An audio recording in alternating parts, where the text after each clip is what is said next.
G'day everybody, and welcome to the Space Engineers beta test.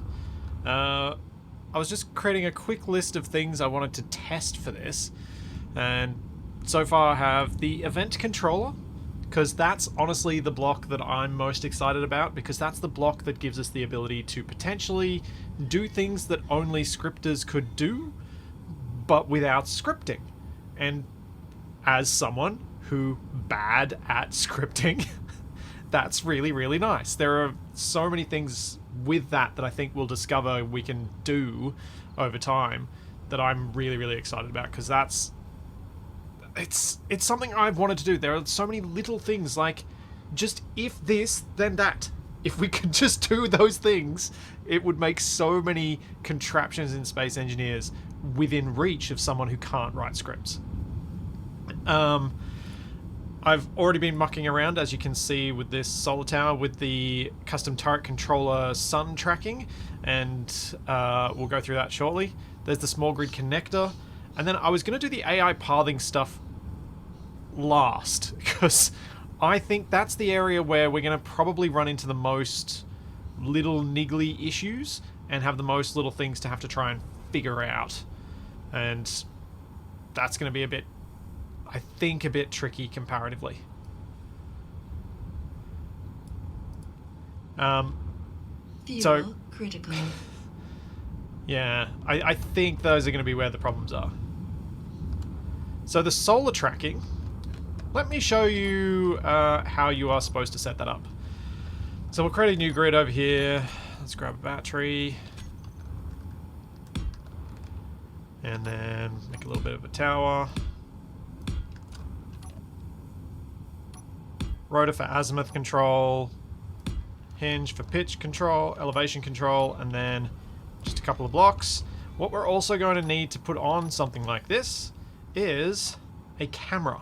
You must have a camera, because the camera is how it detects where the sun is. If you do not have a camera, and I'll show this afterwards, you'll crash to desktop at the moment.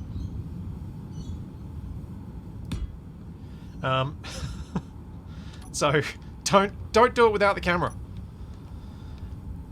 So add a camera on there. Have it oriented the same way as the solar panels, otherwise it's not going to help you. Solar panels on there. Then we need a custom turret controller. And that's it. That's all you need. So with the custom turret controller, we can go into it, set our azimuth rotor, set our elevation hinge, and this is the bit that gives you the button. So if you don't have the camera selected, you won't get the button to track the sun. So if you select a camera, you now have the option to always aim at sun. On. And now it's aiming at the sun. So, let's see. I don't know whether this will happen, or whether it needs to be on a fresh load, but just for demonstration purposes, just so that you guys know not to do this yourself, because it took me a little while and some help from Digi to figure out what exactly was causing this crash. Rotor, hinge, a couple of blocks, solar panel, and this one we need an extra step. Now, because I didn't have access to... Let me show you. Because in this, when we go set up our rotor, set up our hinge, I was like, where in this control panel is this solar tracking nonsense? It's not here. It's not where I can't find it. So I was like, I know, I'll just work around it. I'll grab a cockpit, I'll grab the custom turret controller, and I'll go, always aim at sun. And then I press that, and the game crashes to desktop. So don't do that. And remember, this is a beta, so they're expecting these problems. But I've already reported that as a bug, and I dropped the link in my Discord.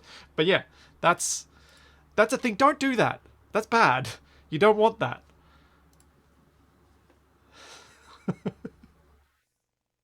Don't do what Donnie Don't does. So yeah, there's that. Apparently also one of the search bars causes a crash to desktop as well.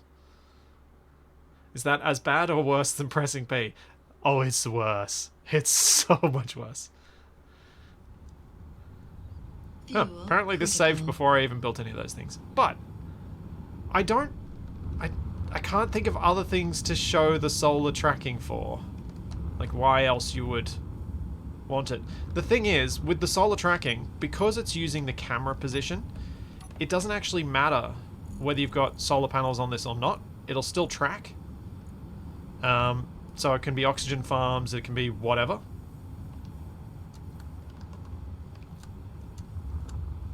No, don't give Alfie more work on Reddit. He does enough.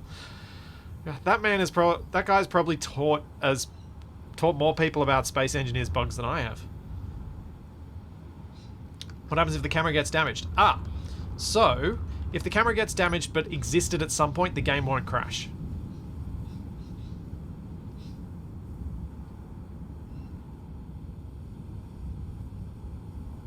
No, Nico, because the custom turret controller does not work with gyroscopes directly, it will not work in space. But you would be able to cheese it the way that people have cheesed the custom turret controller to create targetable missiles.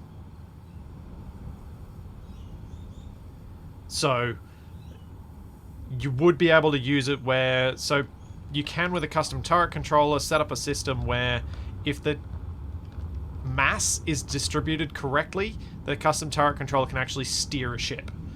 But it requires subgrids, which makes it not very useful for a player-made weapon, because then you have to build it manually each time.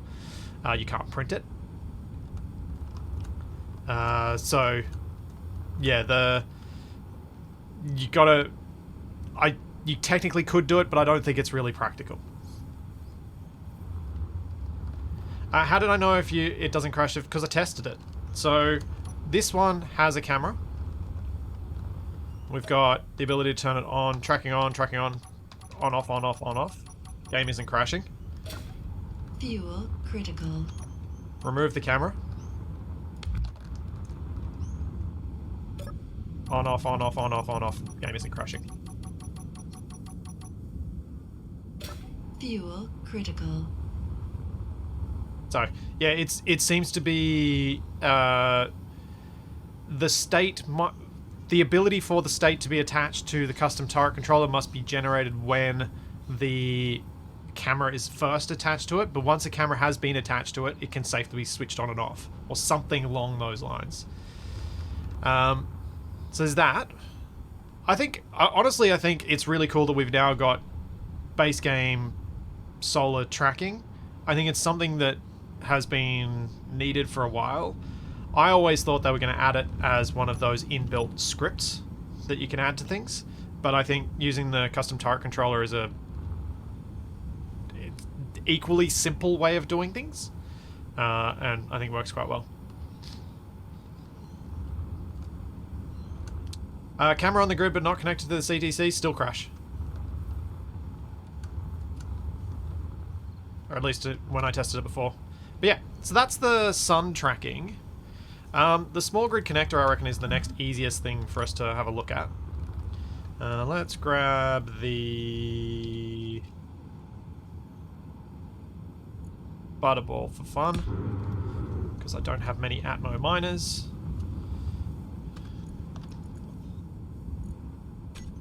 And just for some retro fun, let's bring this in. Oh wait, hang on, we'll get the vanilla version of this.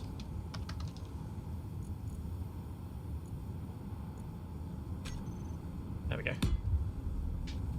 Oh, how's the butterball on? Ow!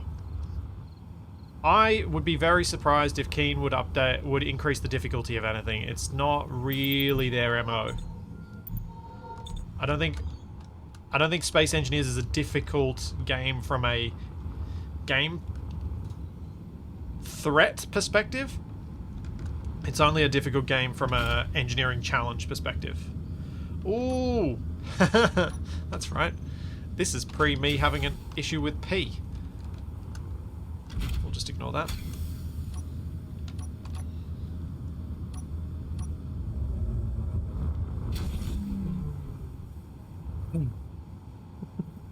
I know. True heresy. Oh, I apparently turned off my reverse thrusters.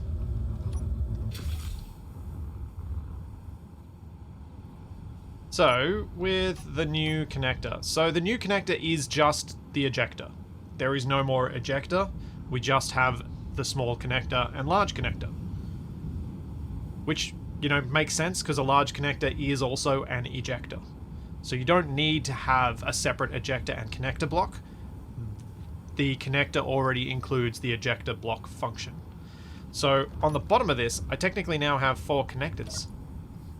They'll still be called ejectors because they'll carry the same name, but now they can actually connect 2 things. Fuel low. So obviously the things you want Fuel to test with a connector is what can it connect to. And I might just slap a connector on the back here just to make this simple. So if we go with big connector, that should be far enough that it doesn't get cooked. Maybe I'll just put it up a bit higher in case.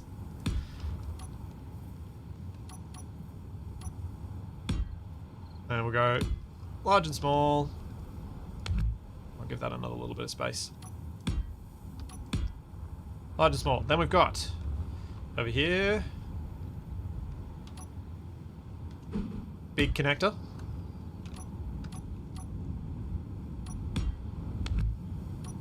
Inside a small connector. Add small head. Hinge lock on.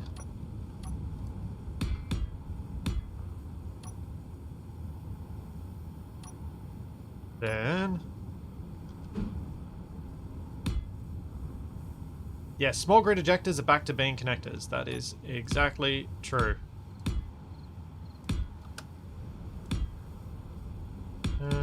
That'll do. I think that'll give me enough room to test these things. So, let's just rename these quickly. Big connector. And small connector.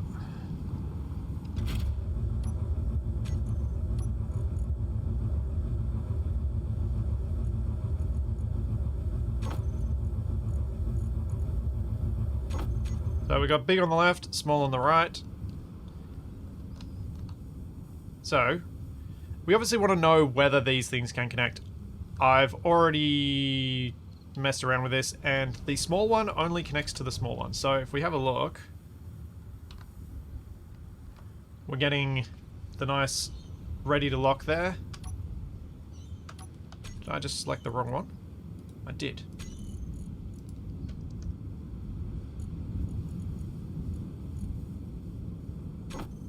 Okay, so that's locked. Obviously this is going to carry all of the same issues that we have with small grid conveyors with it. The small grid small conveyors, it's not going to be able to convey any large items. You'll still be able to convey fuels and ores and all that sort of stuff, but you're not going to be able to use any sort of you're not going to be able to pass tools or bottles or steel plates, that sort of stuff through it. There are some components that are small, there are some that are large. But it's the same rules will apply, but...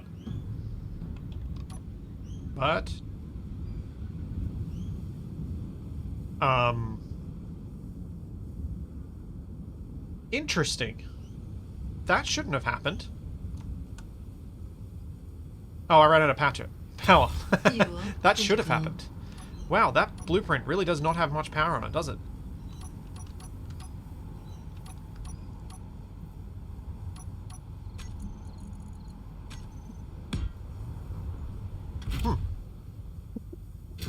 Fuel.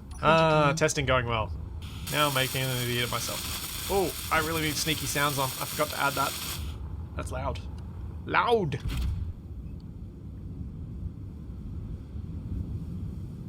So obviously the standard connectors are still going to work as they had, but we get no highlight with the little one. Which, I'll be honest, I think was the right call. I think it's better that we can't connect the small ones, because that looks janky. it looks really, really janky. So I'm glad we can't do it.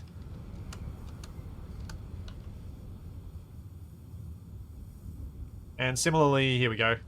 Doesn't work there. So I think this was the right call. It does mean you're going to have to use subgrids to connect via a small connector to your large grids, but that creates its own problems with dampeners and clang. But I think on the whole it was the right call.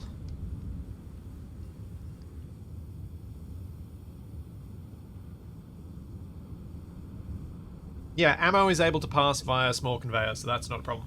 Thanks, Delete Ghost. Thank you for the Prime sub.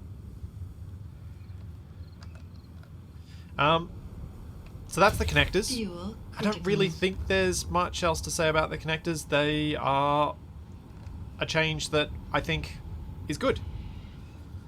It means we can make much smaller drones, and I suspect the big push for this came from during testing when they were making small drones and they wanted to be able to connect to bases, and having something that's a 3x3x2 means that the size of your drone has to be quite large if you want it to be able to rearm and re-enter the fight. So having something that can use a much smaller mounting point is going to allow you to make a much more compact drone, and that's a good thing. Like, one of the things I've been thinking about since the last time I recorded Survival Impossible was that I really kind of want this Automatons stuff by the time I next record it, because this was the stuff that I think will have a big impact to the way that I want to use things like the Canary drones and all that sort of side of things. So I'm slightly tempted to do a recording with the beta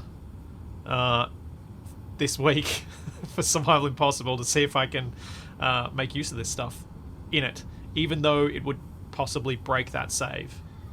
Obviously, I would create an extra save so I can just copy blueprints back across and it won't be an issue. But I'm really tempted, so we'll have to see. Thanks, JMD. Thank you for 14 months. Yes, I will break many things. And thanks, Questline Hero, for the Prime sub. Hello, Charlie. You just decided to get out of bed, huh? Thanks, PhD IPO. Thank you for the bits.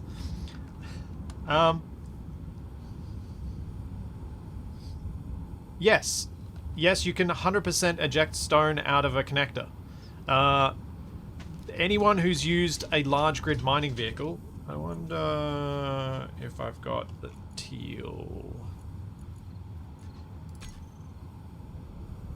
There we go. So just like this large grid connector is functioning as an ejector, the small grid connector can act as one too. With a connector, all you need to do is have it set to throw out, and it is an ejector then. So it's exactly the same. Thanks, Scarf Man. Thank you for the bits. Thanks, Battlestorm Titan as well. So yeah, a connector is an ejector. It just also has extra functions.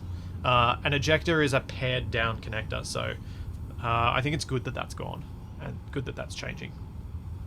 Obviously, you still need the sorter system and all that sort of stuff that you would normally have with an ejector system, but you just use a connector, same as you would. Just, you got more options. Thanks, Ashmel, and thanks, Goblin Mine, for the Prime subs. Ejectors are just angry connectors. Yeah, they're connectors that only work to throw stuff out. Okay, now that's the sun tracking stuff. That's the small grid connector. Those are two nice little changes, but honestly, it's the event controller that excites me the most. And I think the bit with an event controller that most of us are probably going to mess with first is going to be stuff like an airlock. So I thought I'd mess around with some approaches for that, and how we might go about making a decent airlock with the event controller. And the other thing that I would use an event controller is a ship printer.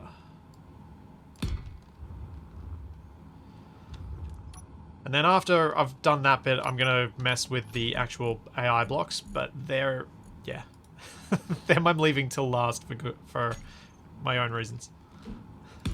Thanks, Andy. Thank you for the prime sub.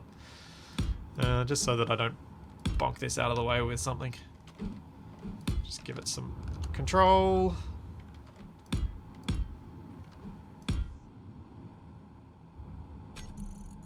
A gyro.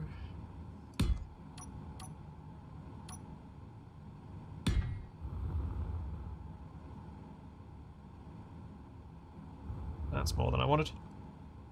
So, let's give this some colour.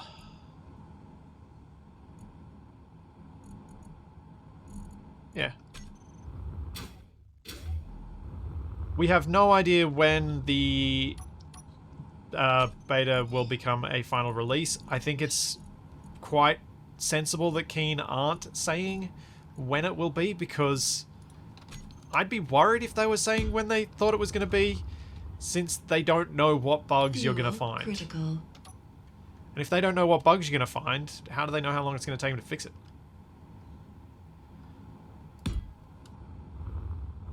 Yep. Pick some ugly green. So one of the things for me with airlocks that's always kind of bugged me is that I play games with someone like Capac, who has a tendency to break any sort of complex system that I set up. So needs to have a really robust prevention of failure states. And I think we might be able to do something with the event controller that will be relatively robust. I hope. I really, really hope.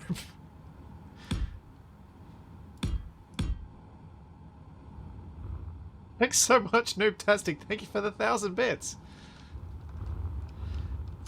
Yep, it's a great colour. I think it works okay against the grey. Could be worse.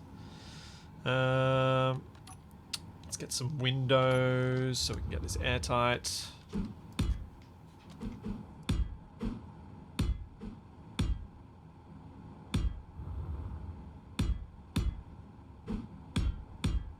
that's our little airlock space, and then do the same for this bit.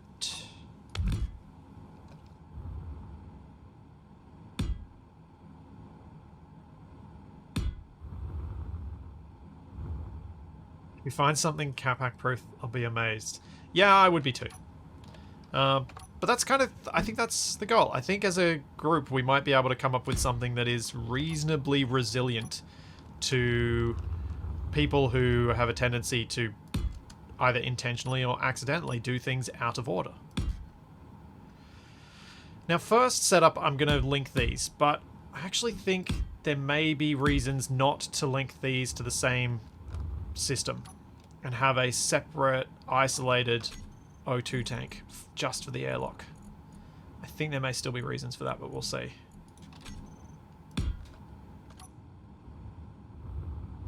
So the first event block, I want to check something. So we've got cargo filled percent, gas tank filled percent. So, equal to or greater than, let's say, 20%? Thank you for the gift subs, Noobtastic. Thank you very much. Let's say 20%.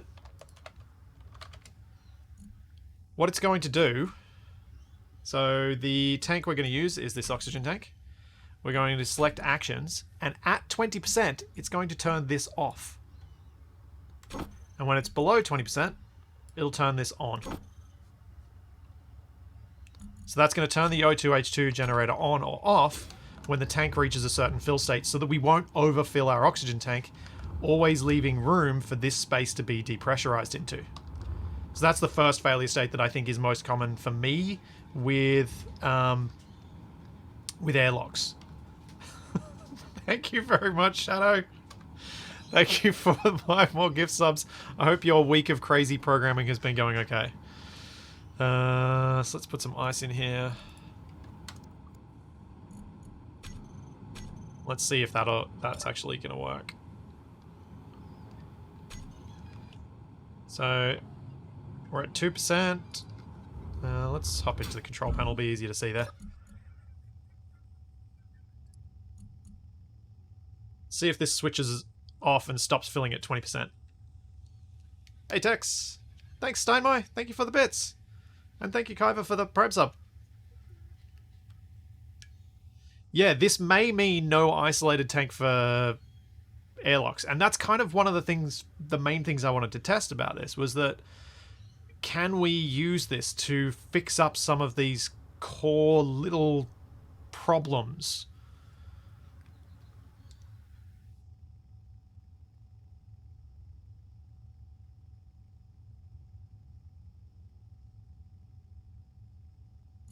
So event controller. Input oxygen tank at 50%, 15%. Yep. Yeah, awesome. Thank you for 10 gift subs. Thank you very much. How's it going? Oh, my dog's whining. I might have to go bring her in here. There we go. Action completed. It's turned it off. It stopped it at 20%. So that's really important, first of all, because now we can actually control things like O2H2 gens in sensible ways that are going to help us make things like this automated. And I am very happy with that. That works as I expected it to. So let's airtight this space. So that space should be airtight.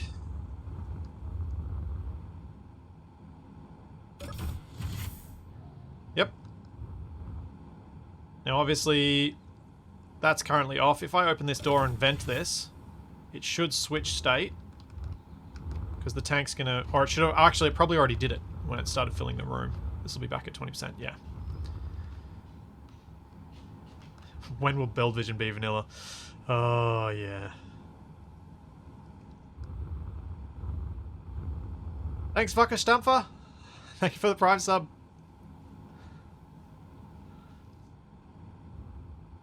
So, let's figure out how we're going to approach this airlock. We've got one event controller sorting out the tank and O2H2 gens so that that doesn't overproduce oxygen, leaving us no room to put oxygen back in the tank.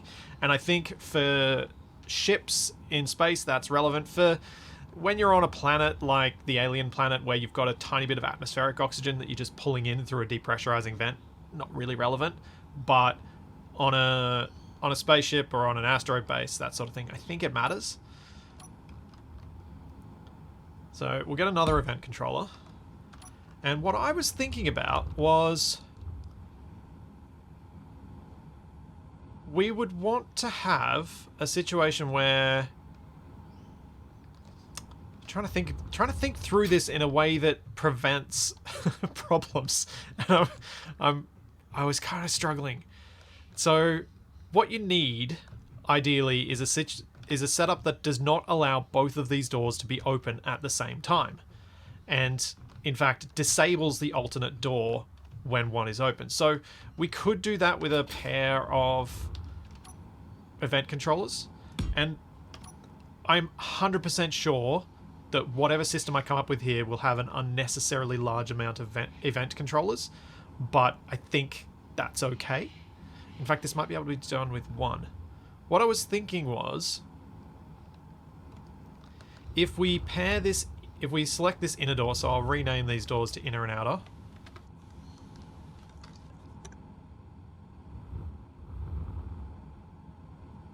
And we'll go here and we'll go inner door. Thanks, Tony. For the Prime sub. Thanks, Lars of the... I mean, for the bits. And thanks, Lars of the North, for the Prime sub.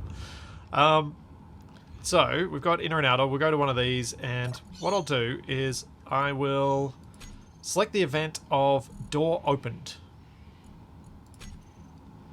And I think what I want to do is grab a timer block, because I want two things to happen here. So this timer block is going to be called inner door opened.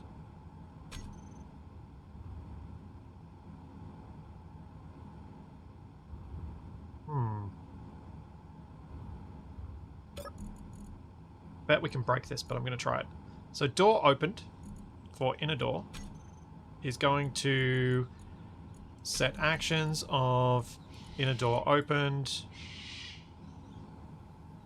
trigger now.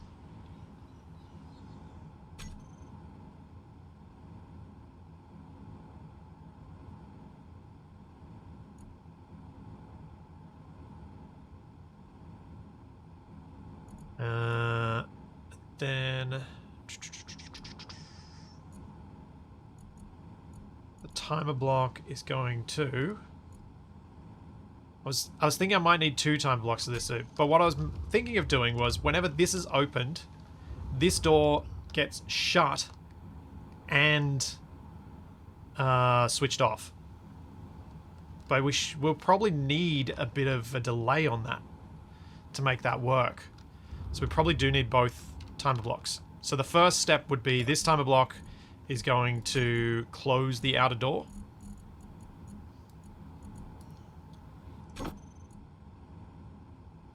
And then it would start the second timer block. And the second timer block would then switch it off. This seems a bit cumbersome. Fuel critical. So I wonder if we just keep this a bit simpler. On door opened. Select actions. Inner door closed.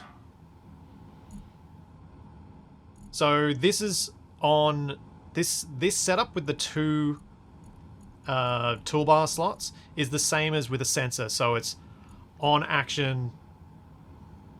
It's like the equivalent of when sensor gets activated, sensor deactivated. When event happens, when event stops happening. So that's what those 2 buttons are going to do for you.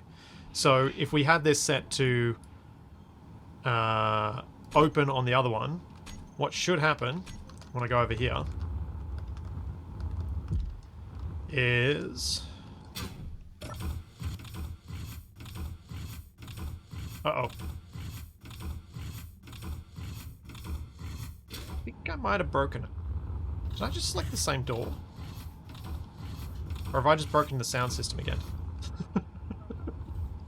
What did I do? Select actions. Which door did I choose? Inner door. I did use inner door. Whoops. Let's go outer door. Closed. Outer door. Open.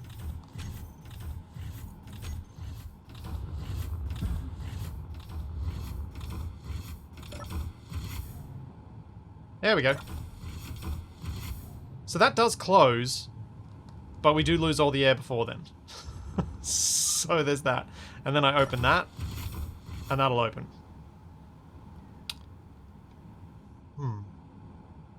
That's fine on the close, but the open of this and the close of that is too slow.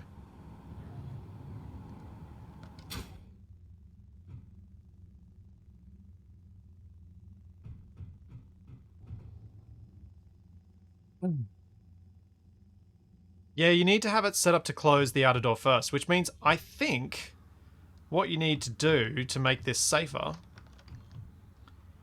is actually use a button.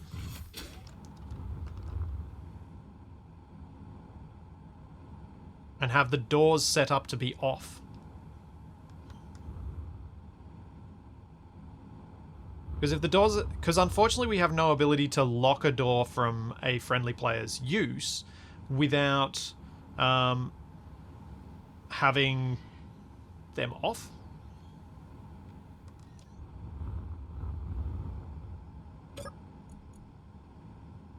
So the door opened is the state, and there isn't a partial state.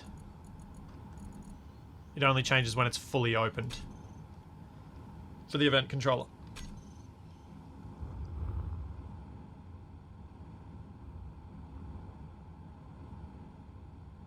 The air vent does have an action for after depressurized. That is a good point. That is a good point. We can possibly sequence it with the air vent so that at least this will be partially better. So if instead we go set up actions. So on, we can at least have the safety of having it close itself automatically, but on open, once it's closed, we don't want it to do anything. Instead, what we want to do is grab which air vent is which. So that's the airlock air vent. For the air vent in the airlock, what we want it to do is set up actions. If it's depressurized... Ah, this is where we can do it. So if it's depressurized, let's grab time block. Timer block, depressurized. And... Oop. Pressurized. So, I think I've got this. I think I've got it. So, on depressurize, we want the outer door to be open and the inner door to be closed, and we want the inner door to be off. I don't know whether there's enough of a delay between the two toolbars, but you can have multiple actions, even of the same type, spread across toolbars for timer blocks. I think there's a small delay, but I don't think it's going to be enough, but we'll find out. And then similarly for the pressurized, Fuel critical. we'd want it to close the outer door and open the inner door and turn off the outer door.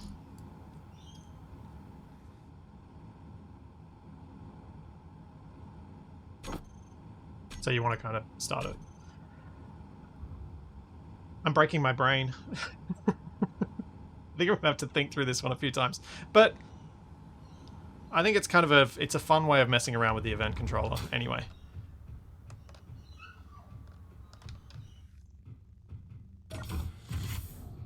So you set up actions.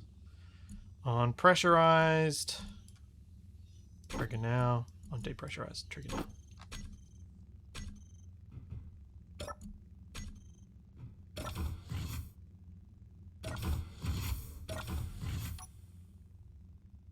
Aha!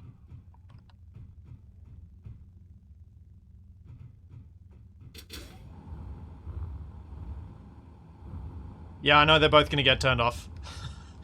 And this is why I think you need a button to control these things, because once this gets closed and that's pressurizes, now they're both off.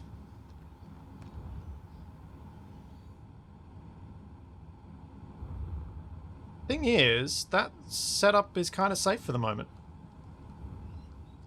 Start with both closed, one action controller, inner door open, turn, true turn outer door off, false turn outer door on. For outer door, same. Yeah, that's probably a simple setup as well.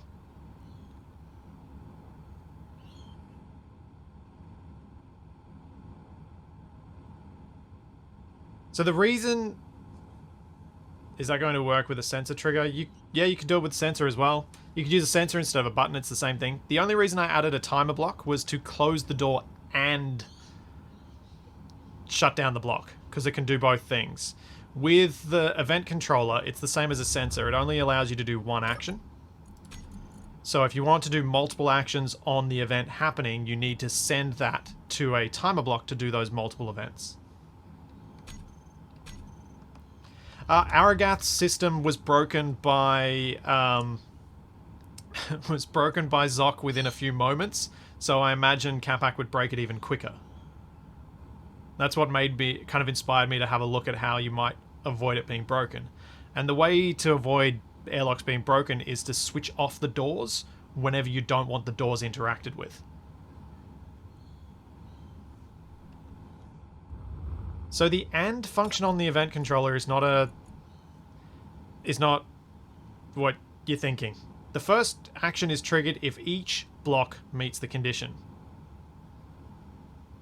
So that's if you've got multiple available blocks and you want all of them to meet the condition before you activate it. It's not for activating multiple things after, it's for checking multiple things.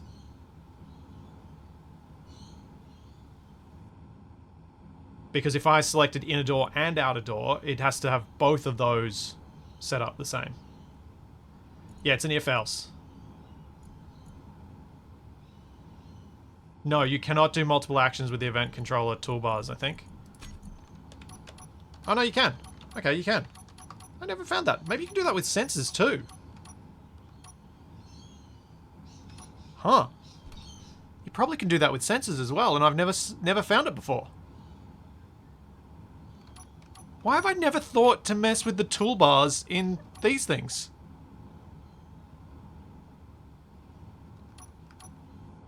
A whole world just... No, not sensors. Let's check, though.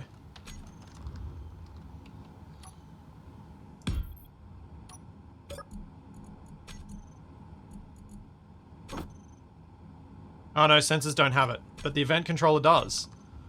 Huh. So sensors don't have it. That makes a whole lot of sense. I'm glad that they... I'm glad that they don't, in a way. I kind of wish they did in other ways. See you, Jerks. But... Yeah, I think it'd be nice if they added this to the sensors.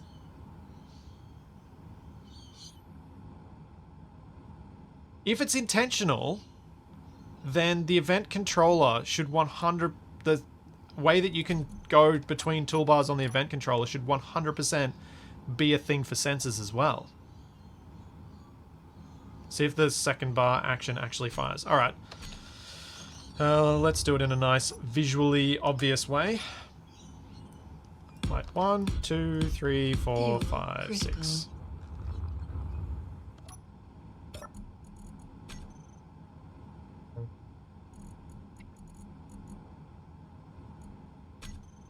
Piston position percent. Let's put a piston on here. This is obviously something that I'm going to want to mess around with a lot. We've got piston position percent, available blocks, add, and threshold once it gets over about 50%. Select actions. So on hotbar 1, we're going to toggle block off, 2, off, 3, off, 4, off, 5, off, 6, off.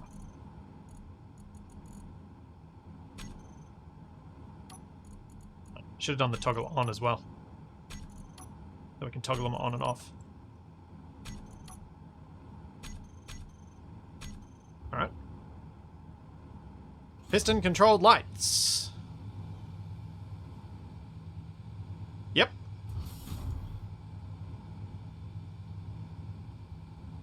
Oh, I so want this to be a thing for sensors now.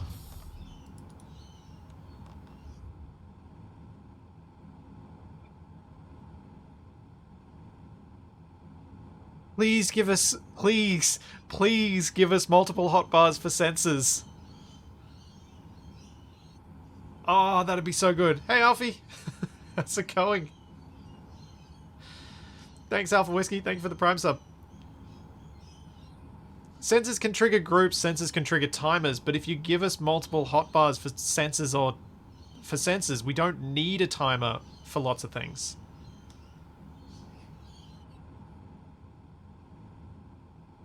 Is that like... Oh, that'd be so good. Like being able to go in and go, set up actions. Alright, we want to do this, and this, and this, and this, and change the hotbars. If we could do that for sensors. Oh. It'd be so good, but we can't.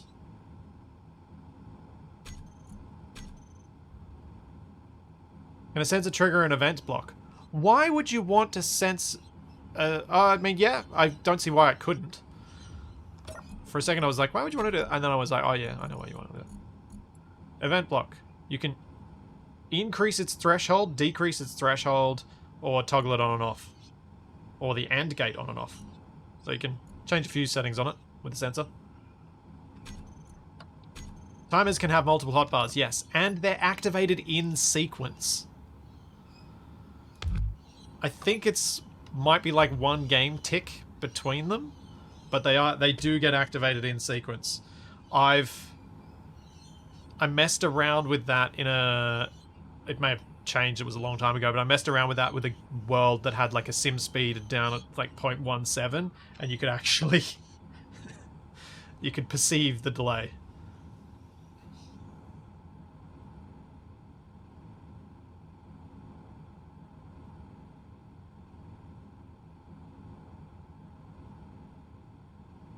But yeah, that's cool. So that's kind of the event controller. The event controller has a lot of potential things that we can use it for. I'm hoping over time, and I'm hoping over the beta that Keen will hear a lot of feedback about other things that we might want to have here that might be useful. Altitude is definitely a useful one. Angle changed. I get why it's angle changed for rotors, but I also wish we could have a specific angle for rotor. Not how... Not equal to or greater than... I suppose it's equal less than. It probably works. I just kind of wish we had a clockwise, anti-clockwise movement controller for rotors.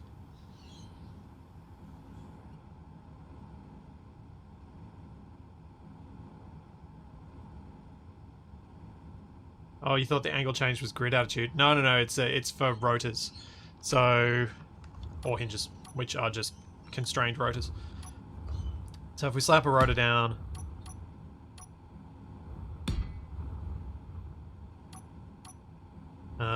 and might use this one. It's already set up for the lights. So we'll go. It's this angle. Anyway. So at 113.6 degrees, we'll do all the same things. Fuel critical.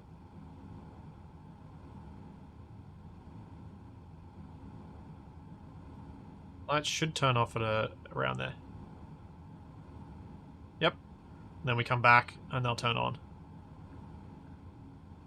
So you can use these event controllers for drone blocks and things like that. But I was deliberately waiting to do the drone blocks till last so that I had a better understanding of how each of these blocks works before then. Because I didn't want to mess with that.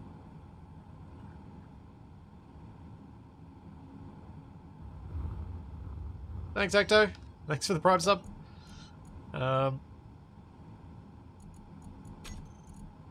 Yeah, so we've got... What have we got? We've got altitude, angle changed, block added, removed. Is this the thing that does the crash? Yep.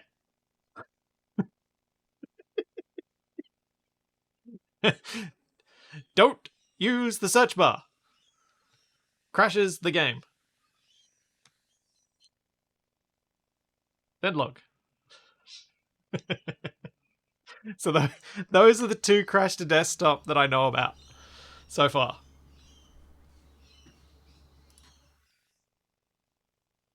The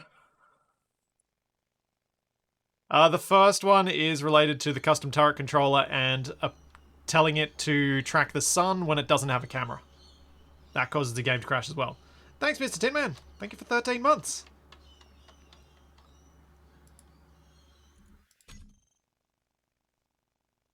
Thanks, Karma's Evil Twin, for the Prime sub.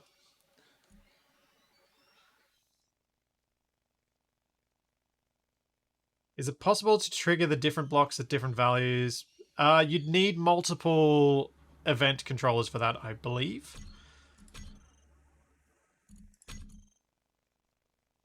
So that you'd have one set up to detect at 10, one at 20, one at whatever.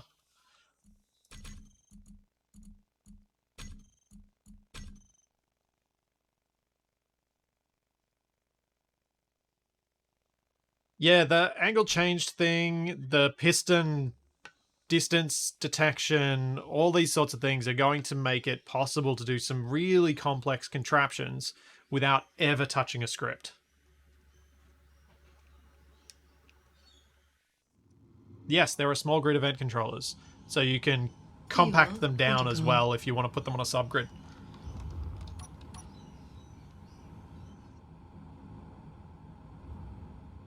And yes, absolutely. It is very nice for console players to be able to have this because it gives them options.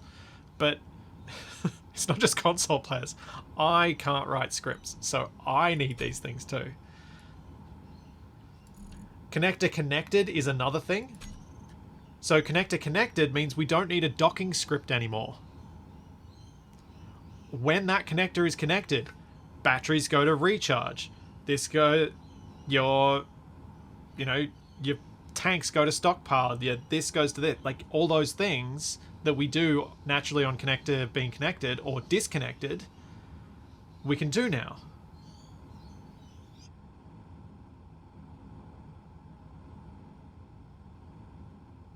So, like, that's huge. You can turn off so many things, and you can do so much stuff that you wanted to do with this. And now it is just attached to the connector, connected or disconnected.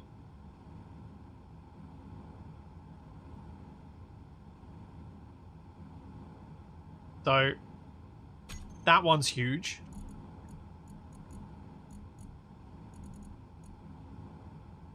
Power output percentage, so that you can have your reactors turn on when your hydrogen engines turn on when you start to pull too much power that you don't have enough available, or stored power percentage so that your engines only turn off when your batteries get below a few percent, but the rest of the time the engines shut off. That's going to be massively useful. Actually, I want to test and see how effective that is. Let's make a fresh grid for that.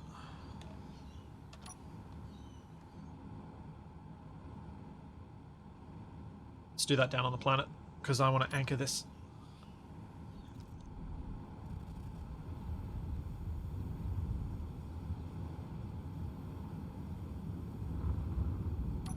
So let's start with a landing gear.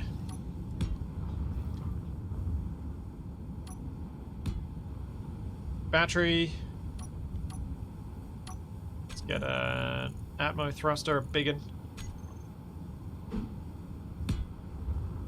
And what I need is an O2H2 gen, hydrogen tank,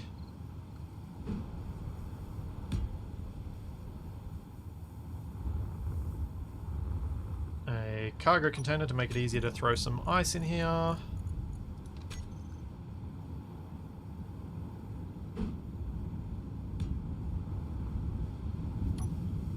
and an engine.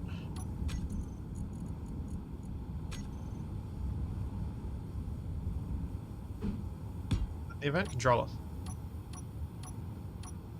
So we go event controller. It's a nice looking little block too. I think we're gonna have a lot of fun using these for decorative stuff, even when you don't actually need them for things. They're another detailed computery block, which I think is good.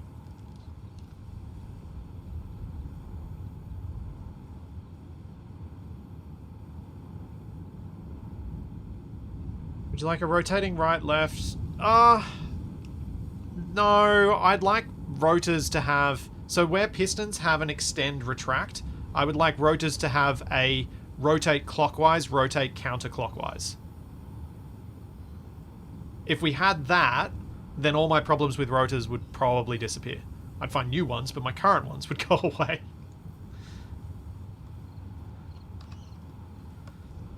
Alright, so what we want here is to first give some ice to this system.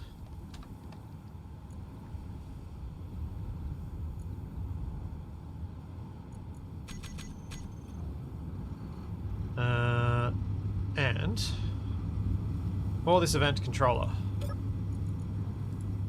set it. So we're going to go with stored power percent. We'll go with equal or greater than 5%. Actually, we'll go 10% because I don't want to wait that long. Available blocks, battery, and then select action. So when it is equal or greater than, we want the engine to turn off. Fuel critical. When it is less than, we want it to turn on. The first state is equivalent to this statement. So then, what we do is we grab our thrust override and we whack this to max. We should start seeing the battery power going down. Turn this engine off so that we don't get power from it, messing with the pace at which this is going to happen. Let's add another thruster because this is too slow.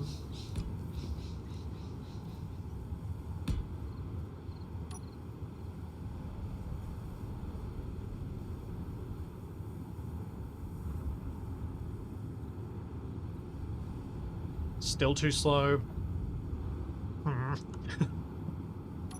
Need like a small grid refinery for this. Or a refinery attached somewhere here.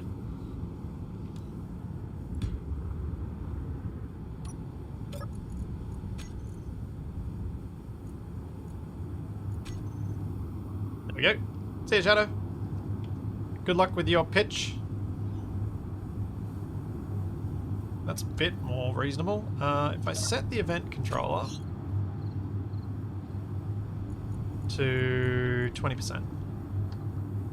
Okay. Now we'll see it more reasonably. Let's go to the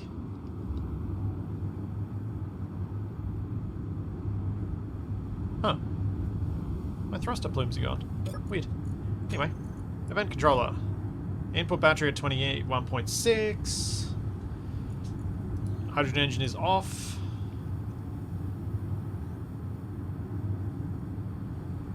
Oh yeah, batteries reached max output, of course.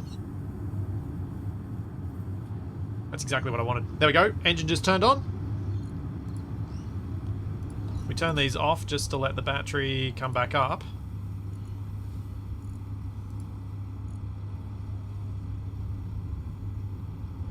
Probably want more than one engine to try and charge this battery a bit more quickly. Should have thought that part through. That was a mistake. But you can either toggle a group of... Because with the select actions you can easily just grab a group. We could have all of the engines toggle on and off. But I reckon this is a function I'm going to use the event controller for a lot. Probably most of the time after someone in the comments has reminded me that it's a thing and I need to do it. But I reckon I will still use it a lot. It's the sort of thing that we've wanted to have for easy use of backup power systems on our base for so long. Because you only really want these systems to kick in when you need them, and you want them off for the rest of the time. But having that point where you need them be when you've got all of your massive hydrogen tanks completely full. There we go, turned off. Yeah. So, if you've got an issue with, as you can hear, the engine is turning on and off, on and off, on and off. So what we're going to do is we're going to remove this toggle on. We're going to set up a second event controller. And the second event controller is going to be set to toggle it on at a percent below. So then you have a dead zone. So this one will be stored power equal to or greater than, let's go 19.5% because we just want to keep it tight at the moment. So for this one, when it exits that, I'm just using the same state. I could have done it different. We'll have toggle on. So this one's waiting for it to get down to below there. So if I turn a bunch of these on again, and we'll drain it out.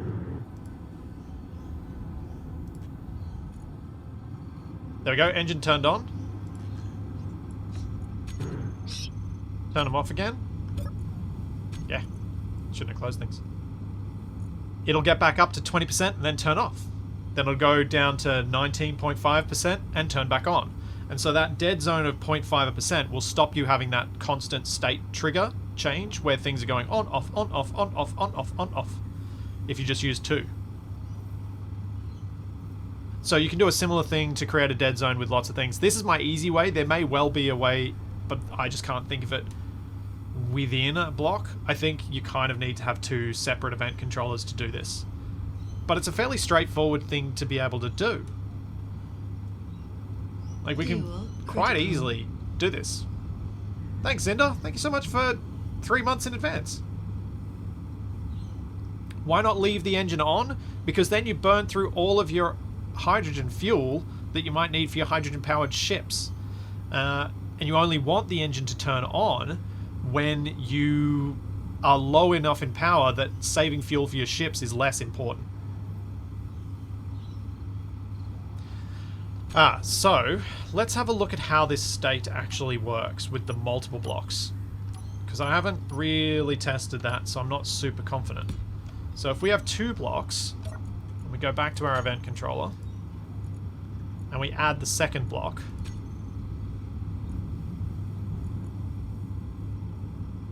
this one is set to turn it off. The AND gate, the first action is triggered if each block meets the condition, else the second action is triggered. If I check that, that means that all of the blocks have to meet the condition. So this and this. If I don't have it checked, I think it's this or this meet the condition. I think an easier way to test this is not using the batteries, but instead using a piston, a pair of pistons. So if we grab another little grid over here, put down a battery, put down a piston, because it'll be much easier to visualize what's going on with a pair of pistons going up or down. So if we then grab an event controller,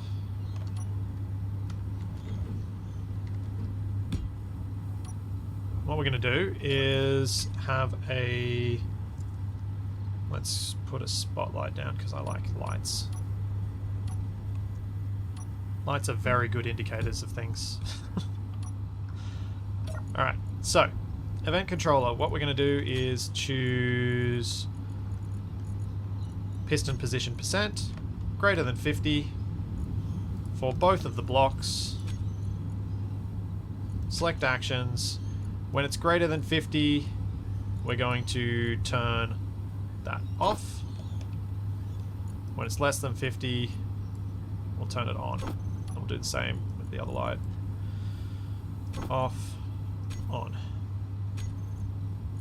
Okay, so at the moment, it should, if I understand it correctly, switch those lights off if either of these are more than 50% extended. There we go. So if we leave that one up there, and then we extend this one,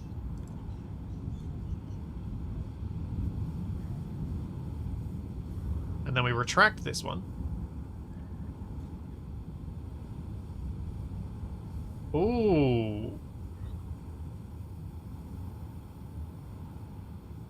Okay. That's interesting.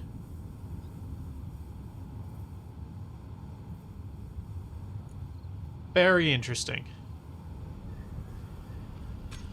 Let me just check something. I think this is behaving like a sensor, and it's only doing a thing when it crosses a threshold.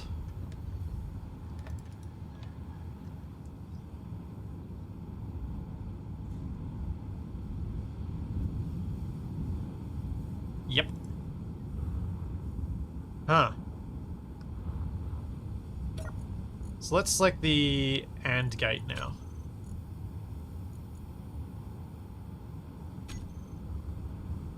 So this one comes down.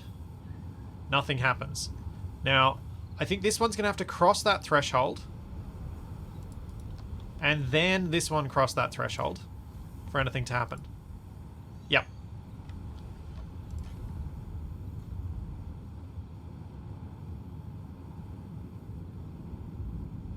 What? Okay, the AND gate doesn't work in a way that I understand. It's very confusing. Thanks, Mithrin.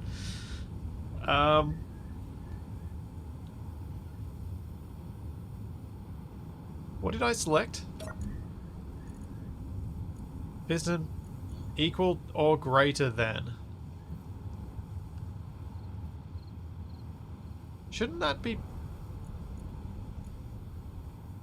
What? I'm suspicious this is bug, but can anyone figure out... Like... It doesn't... this feels like bug. You need both over 5 to trigger off. No, it shouldn't be that.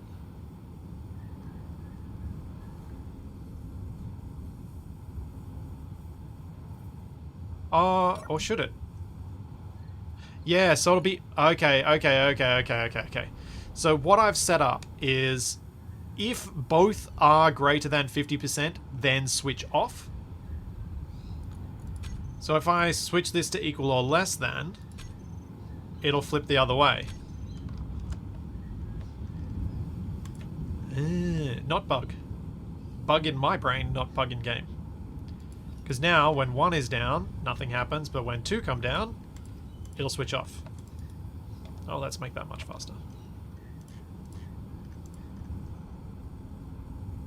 There we go. Compound logic is tricky. This is why I don't write scripts. Because I could barely make these things work. Yeah, I've successfully made a fridge light, exactly. Okay, so there's the... Hopefully that's clarified for some people what the AND function does. It seems to work kind of as I expected. It's just that the logic state was the bit that was messing with me. 1 sec, I'm just filling up my water bottle.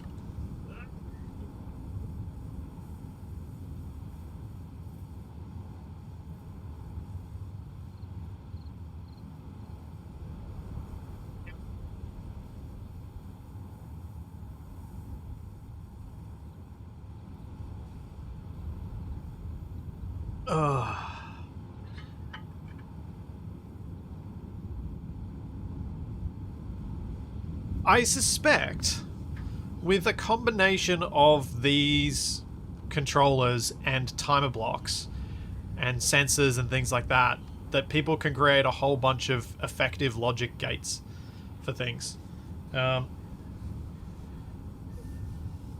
Regardless of any additional functionality, the functionality that they've given us with the event controller gives a lot of new power to people who would have otherwise had to resort to scripts to attempt to do these things.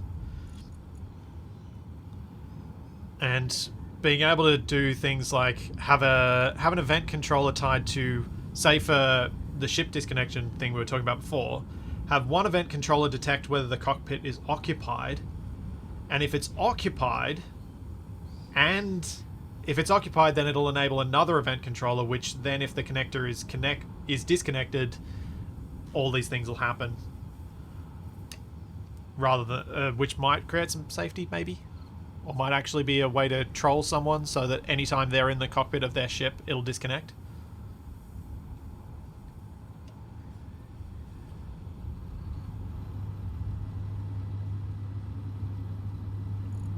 But I think... Oh, the engine just turned on.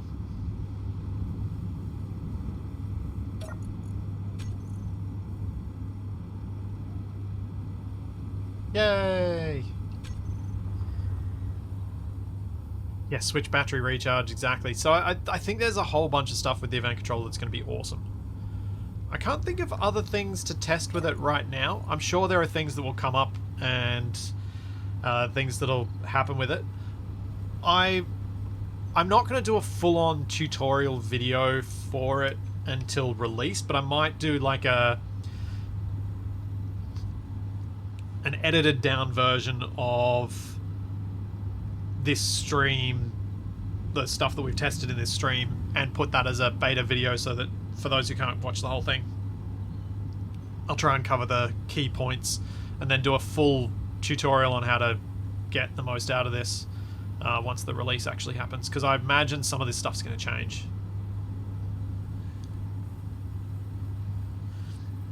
yeah, mining rigs will be a really good position for this, especially where you've got a mining rig. If you've got one set up in a position like this, where you know you've got a drill rig coming off the side here and going down, and you only want it to rotate between 2 points like this. In fact, a mining rig like is on this could take great use of it.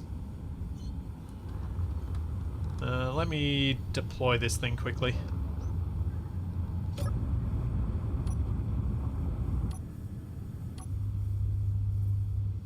Uh-oh.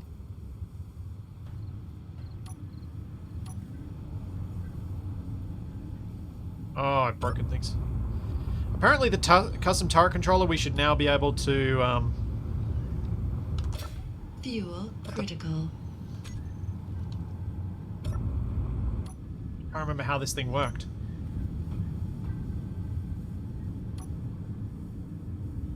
It's been too long.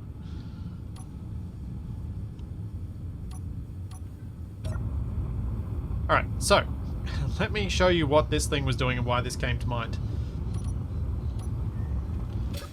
So with this drill rig, what I'd set it up to do, just because I thought it would be interesting, rather than having this have a rotor at the end that spun it round, I had the drill rig bouncing back and forth. Instead of using sensors, which is what I've done here, where the sensors are detecting a subgrid, and when they detect the subgrid, which is when they hit 90 degrees, they'll flick back and rotate to the other way. You could do that with an event controller now and have it set to only go to 45 degrees or 60, not go the whole way up.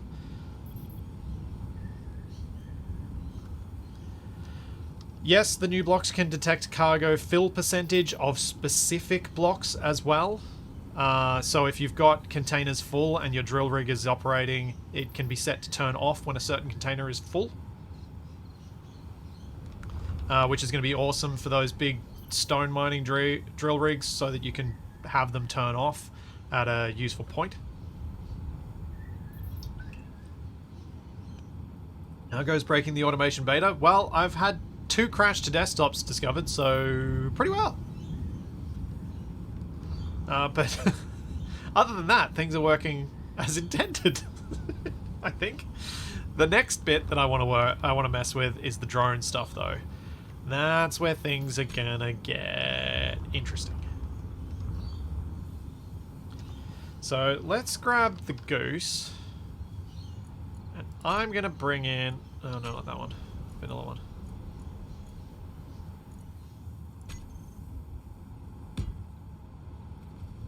So, since Zoc showed off a mining hauler carrying a mining rover carrying a hauling ship, I thought I'd flip the tables and see if we can get this thing to fly and do some things.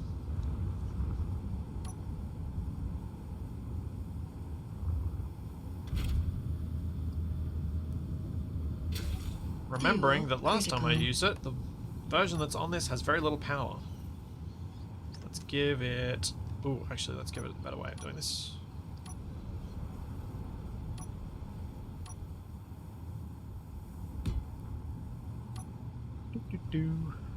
Just a little large warfare reactor.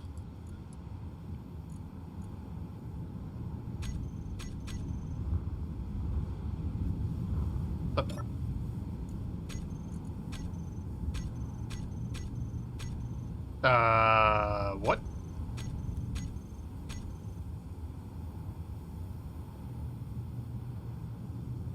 I'm very confused. Why is that turning itself off?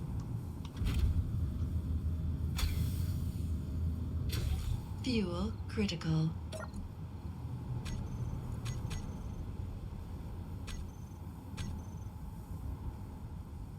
Oh, is his script messing with it? Probably. Off. In fact, that might have been messing with me before as well, because the batteries do all say that they've got full stored power. So we don't need that. Fuel critical. Never mind.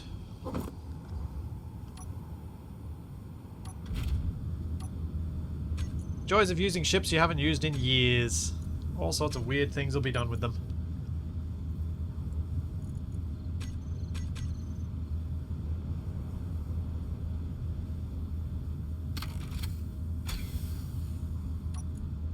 Thrusters are off. There we go. Okay, we have an atmospheric ship that has reasonable control. It's got miners, and let's start messing with it. I have not really messed with these blocks, so this is gonna get interesting. AI basic task, AI recorder, AI flight. Let's see if we can work these out. This can record a path and action sequence. This path can be relative to another grid if the reference is set. This path and sequence can then be replayed provided there is a move type block.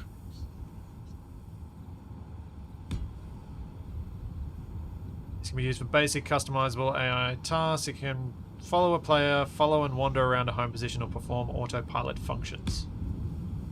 I see.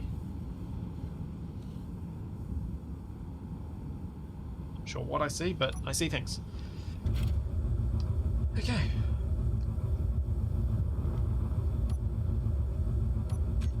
Now, how do these things work? I didn't... Error. Grid has no active move type block. Yes, it does. Error. No move input.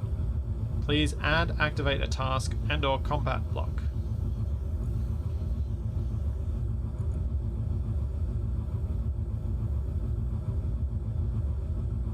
Interesting.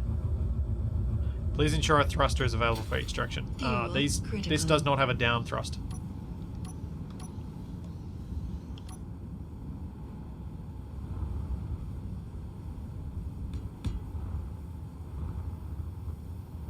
We'll give it that.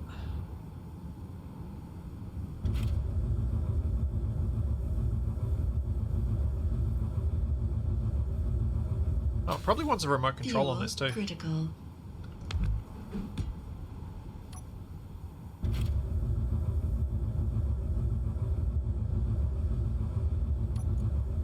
Okay, let's go back to this. So, air behavior is on. Select objective. Autopilot. Follow home.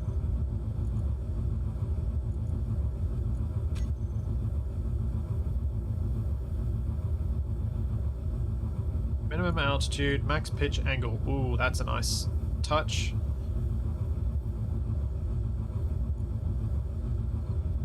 Especially for ships like this one that don't tolerate a lot of pitch or roll.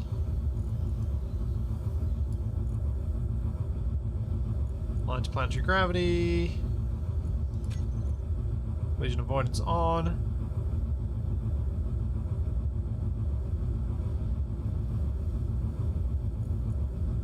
AI recorder.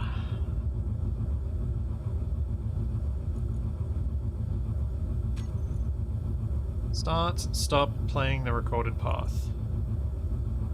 Delete all waypoints, reverse order. Show path on HUD. Record intervals 1.7, minimum distance. Okay, record. What? Nope. Gave me an error. Grid has no active move type block. Please add and or enable a move type block.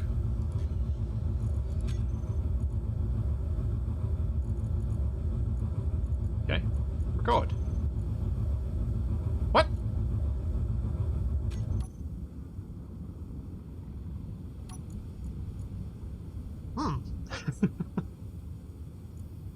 I can see this being quite a quite a thing for people to get their heads around. I think this is going to be as... I was hoping this was going to be a lot quicker to set up than the autopilot, and hopefully a bit more reliable than the autopilot, or a lot more reliable. It took me a long time when I made my... Oh, we have waypoints now.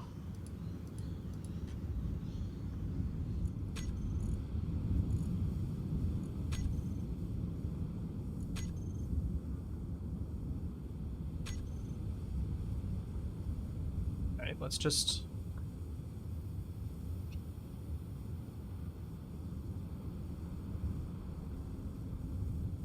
This had an antenna, but maybe it doesn't. Fuel critical.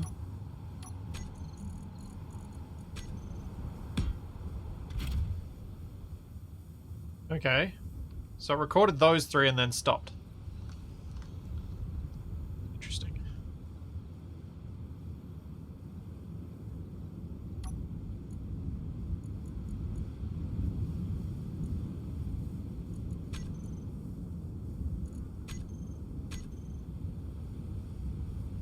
Okay, we'll just ignore the error that it gave us before,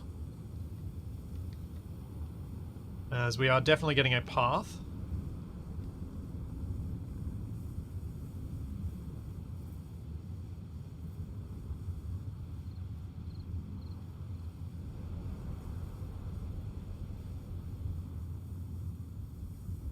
Let's get it to do some slightly more difficult flying. I don't have anything that's going to be super challenging, but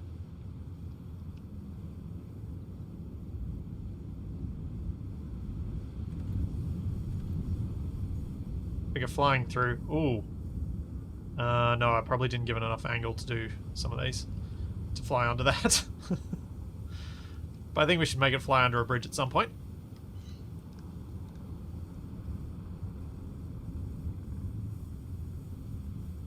Yeah, it's just a position system. It doesn't record orientation.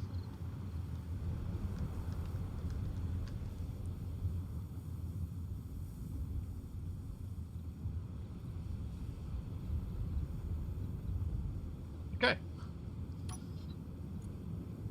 So that's our recorder task done.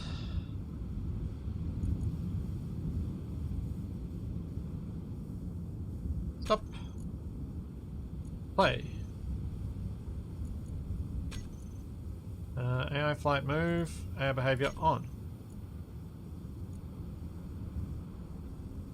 Hello?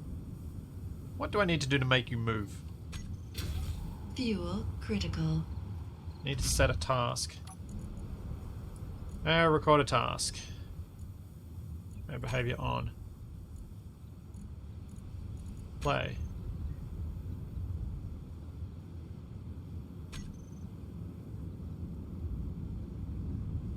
Oh. It's choosing some interesting methods. Sure. No, the recorder does indeed record orientation. Okay, cool. Let's see, because it should turn at each one then. Oh yeah. Recording orientation is important because it makes the flight look a lot more, for want of better words, natural. A lot more human-like flight if the thing actually turns as you'd expect it to. So let's have a look. This is...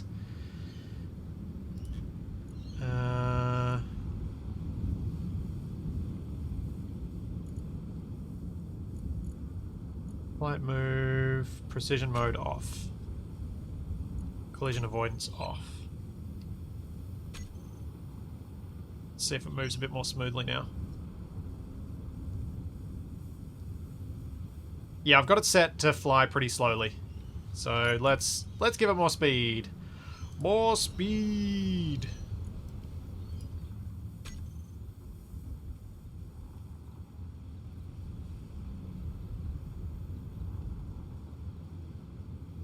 Yeah, it slows down each waypoint, which is probably not a bad thing for most purposes, because it'll give you a bit of extra safety.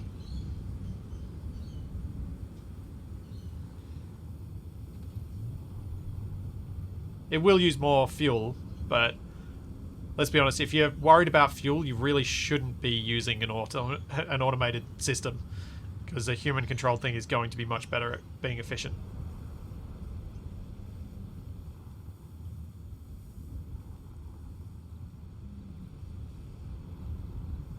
Yeah, on the straight sections I could delete the waypoints in between so that it doesn't need it. So like if we delete, let's say delete between 12 and 18.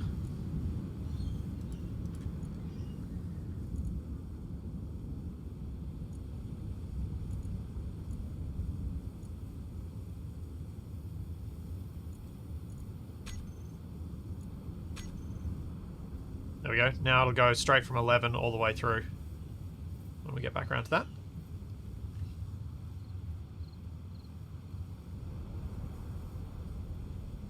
Yeah, so you can either change how often the automated waypoints are set up so that the distances are greater or less, and or delete things after the fact. Remembering that, I think. Fuel critical.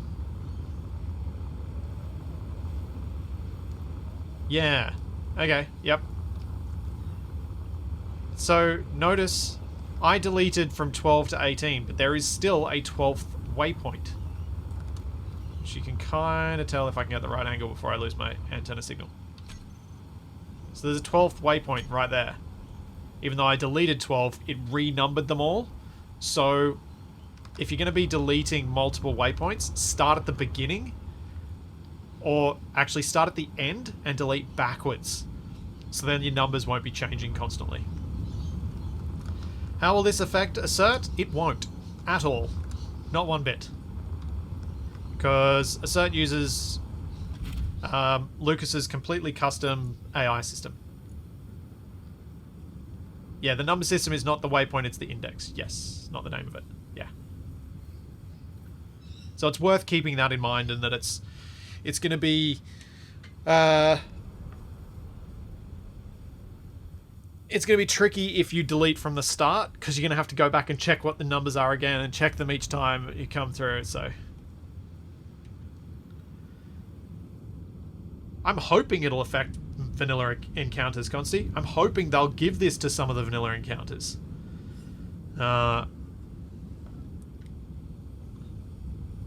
But, yeah, I don't know if it will, but I hope it will.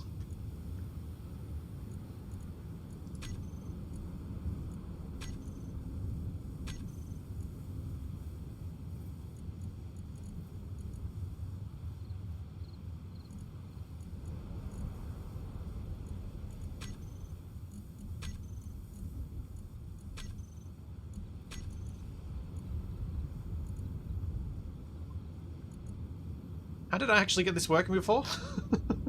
Where did I hit play to make it work? Oh, here. Our recorder. So, repeat. Set it on repeat. Now we should be able to use an event controller to interrupt this when certain things happen, like if it starts running low on fuel, it'll return to base and activate a different waypoint setup. So it'll activate a different recorder when it needs to go back and get fuel. If this was, say, a turreted defense drone that's just constantly flying around your base, every time it runs low on fuel, it comes back, it refuels, it goes back up. So you can switch between the AI recorder tasks, but you can only have one active at a time, I think.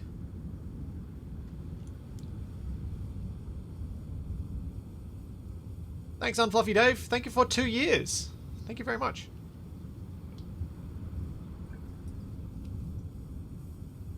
I mean, the pathing system should remind you of other things that do pathing, because convergence of good ideas should bring us to the same idea. Yeah, refuel, rearm, repair, resume patrol. So the relative thing I would like to test. So let's stop this. I'd like to try and understand it. Autopilot is enabled. I don't want autopilot.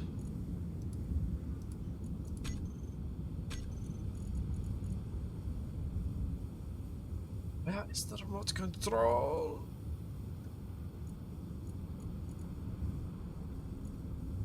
What? There we go.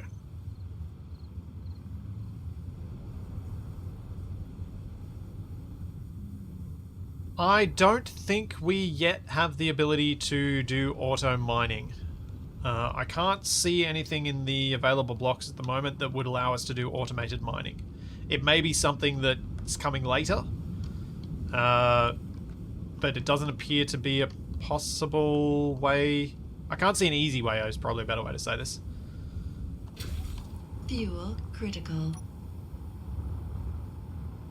shove a beacon on the goose here.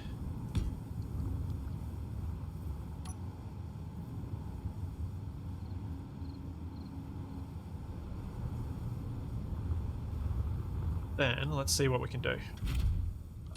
So we know how the recorder block works to some extent. Let's delete all waypoints. We want it on repeat. Actually, we don't want it on repeat. No path on hard. Reference beacon, goose beacon.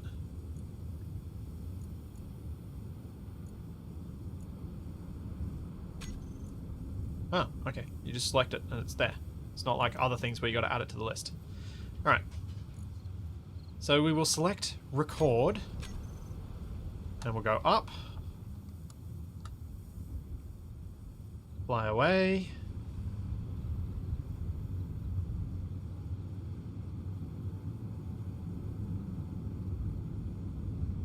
I'll have a look at the component requirements for the AI blocks in a sec. So that's a good question. Yeah, the stuff that they've shown off already would be that you use a drone for taking materials back to base while you have a more stationary miner in place.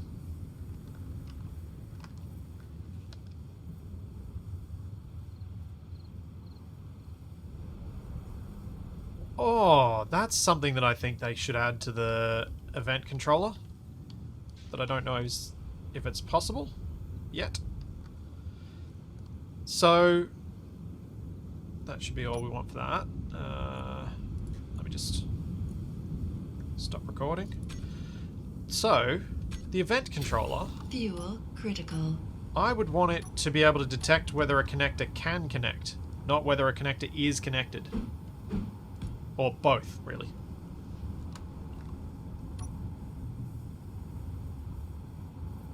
Let me just check. Connector connected. Yeah. I'd want to connect like a way to sense whether the connector can be connected so that you don't have to use a timer block to just switch it. Because I think having the ability to do that would be really useful for these drone setups.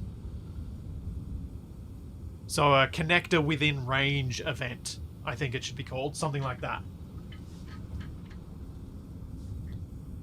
You can do setup actions on waypoints, yeah. But it might be nice to just have an auto lock system, effectively. Nope, my desk just failed going up.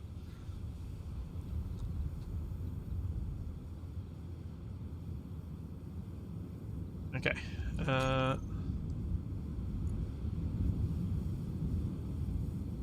Yeah, there's an auto unlock time, but there's no auto lock time for connectors. Right, so if we go back to our recorder, then we go to the final waypoint. Set up an action, and on this one we will do connector lock. So hopefully it activates it once it's in the correct position so that it can relock. So that should be all I need to do. Turn and I move on. And we click play.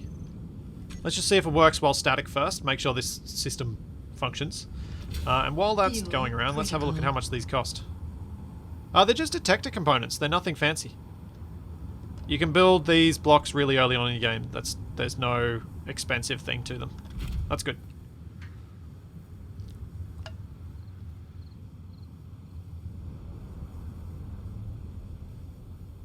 Well, you could have a separate event controller. I'm sure there's a neater way of doing this, but I kind of want to just do it this way anyway. You could have another event controller that when... Let's get that event controller too. Connector connected. That one. Setup actions. AI flight move. AI behavior off. AI behavior on. There we go.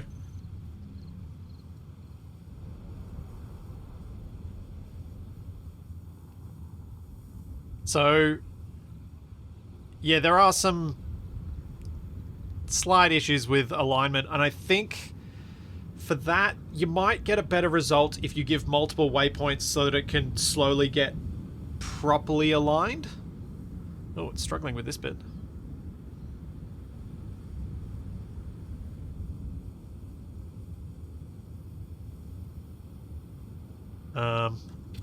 Fuel critical. Oh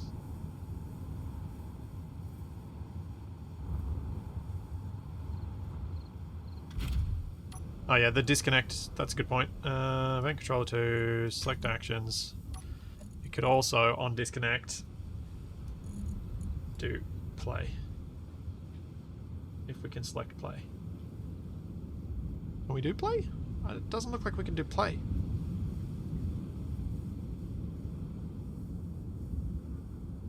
Huh.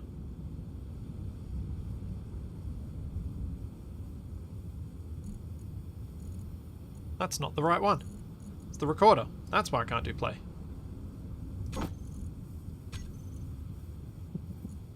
I did the wrong one. Whoops. Oopsie.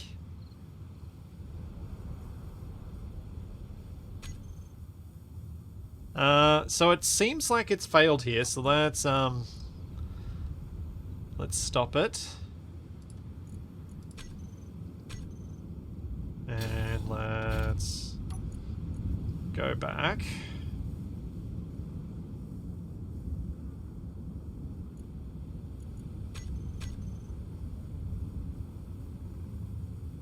Yeah, it's gotten lost trying to get to that waypoint.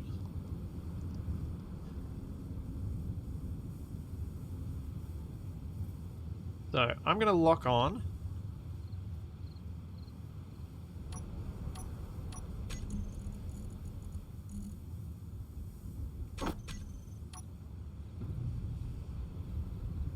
Oh yeah, there's that problem too.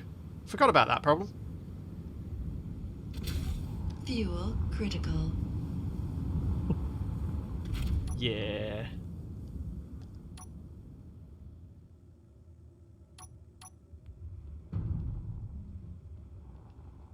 Well, the system's moving.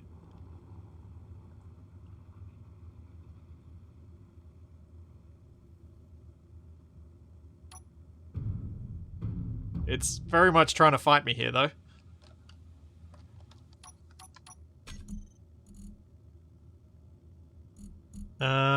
So...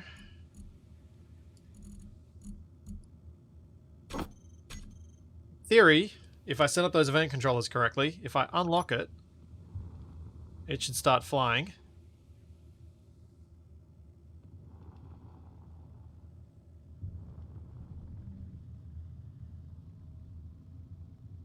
So the Butterball trying to fly while it's connected is a long-standing issue with vehicles with thrusters connected to a subgrid. Fuel critical. Vehicles with thrusters connected to a subgrid frequently run in like over thrust, and I think it's broken again. Yeah, it's already broken again.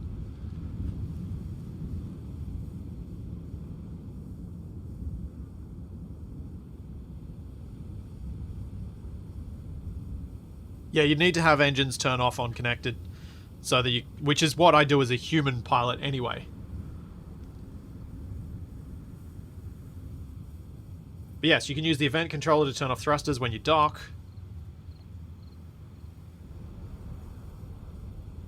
And do things like that that make things a lot safer. The route should still follow while it's disconnected as well.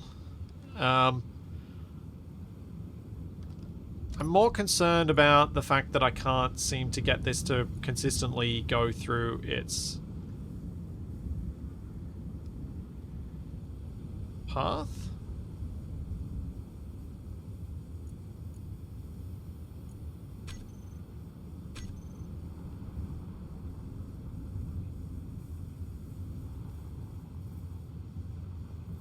So this is not a DLC. This will all be in the core game. None of this is DLC that we're seeing. There we go. It went back to the start. At least that part worked. I don't think we've seen any of the DLC stuff yet. Because the DLC stuff is always cosmetic. Yeah, I don't think we've seen any of it. I think it, yeah, it's not liking that particular... It's not liking some of these waypoints.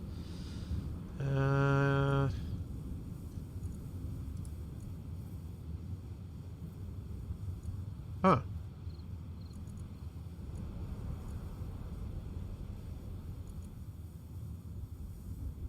Wonder if it's an altitude issue. And then it's braking because the minimum altitude was too low, too high.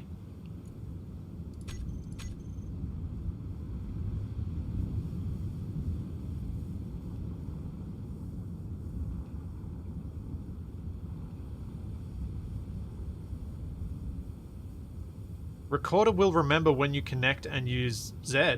Will it? Oh, that's awesome.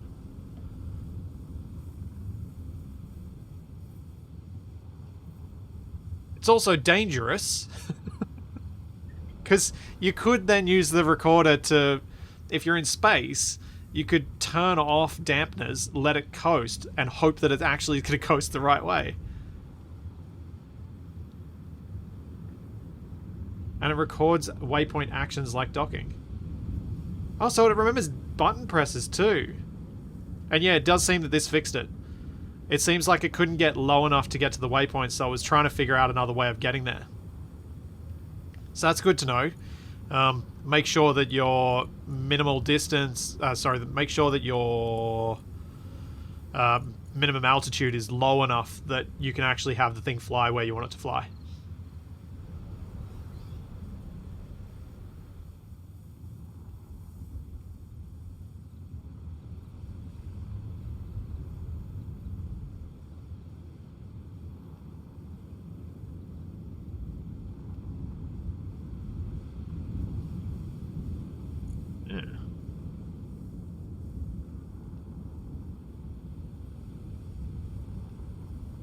Basically, any actions you do while as a pilot while recording work. Alright, we're gonna have to test that. We'll see if this works with me setting it up manually, and then I'll try and automatically record the entire path. In fact, while we wait to see if this lands, I also want to make some hazards.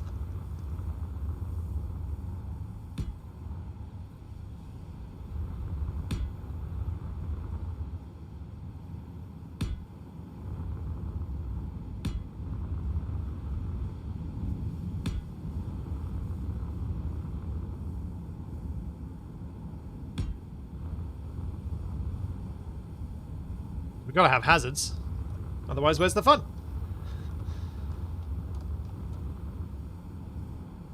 Oh, it's broken again.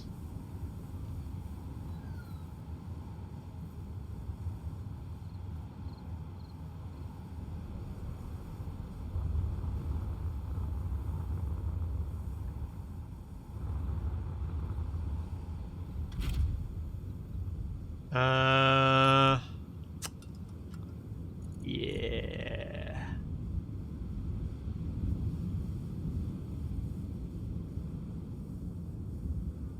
Well, I've already lowered it as low as it can go for the move task. Like, minimum altitude of 2 is as low as it goes. I think this might be just a little bit buggy. So what we might do, let's stop. We're going to clear all the... delete all the waypoints. Let's try this recording everything thing. And just see if it does any better with fresh recording.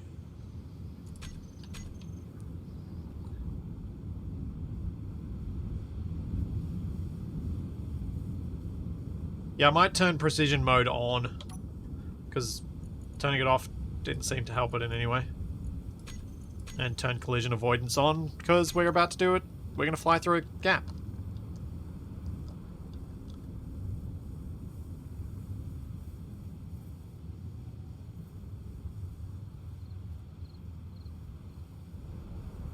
Okay, so lock.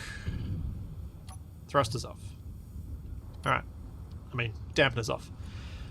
So, let's start recording this thing. And we've got AI recorder. Should probably put the park brakes on the Fuel Goose. critical. Fuel critical. AI recorder. Record.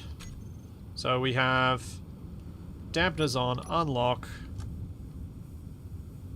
And my event controller turned the autopilot on. I need to stop that.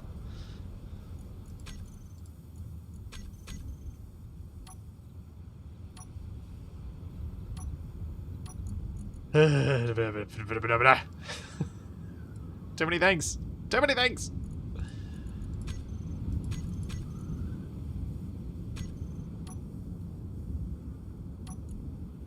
Back to the recorder.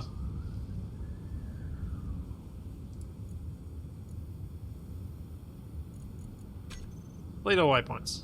Try this again. Record. Dampeners on, unlock, go up. Don't know why it's not showing me the things.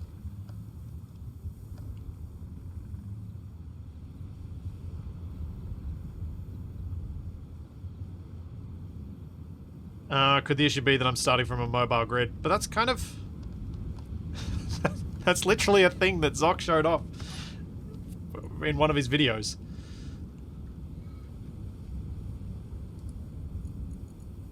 Oh yeah, it's making them. Why is it showing them?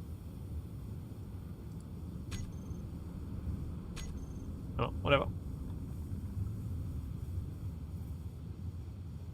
Can you put record, start, stop on the hopper? Probably. And I probably should have.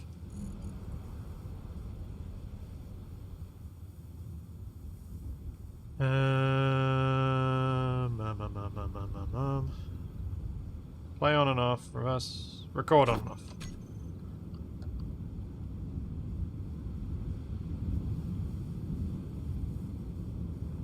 I've got show AI functions on. I think it's just not working reliably.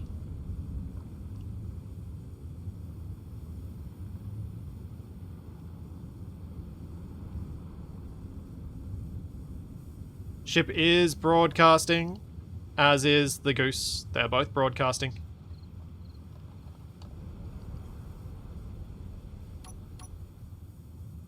Okay, and record off. Now it shows them.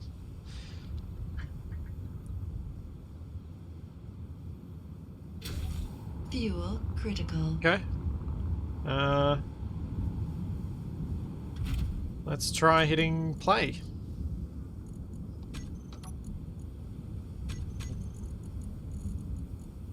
Flight move, AI behavior on off, recorder, play on off. Behavior on, play.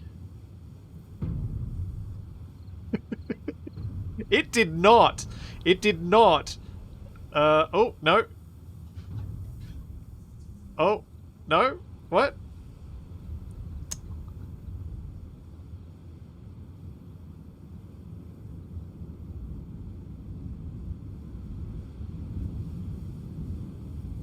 Oh, why is broadcast off on the ship? That's weird.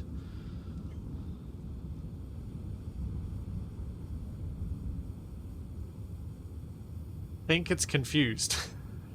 No, so what happened there was there is a longer delay between the action of turning on the dampeners and switching lock on the connector. It's running out of power, that might be messing with the thing. Yeah, that's a good point. That's actually a very good point. There we go. Now it shouldn't.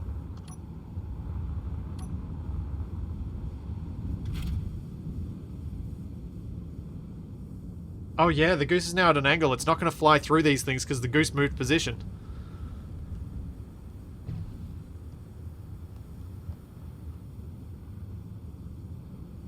So I just heard something explode and I don't know what it was.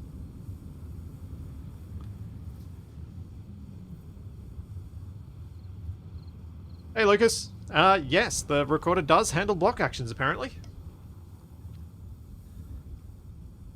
So that's a thing. Which is really cool.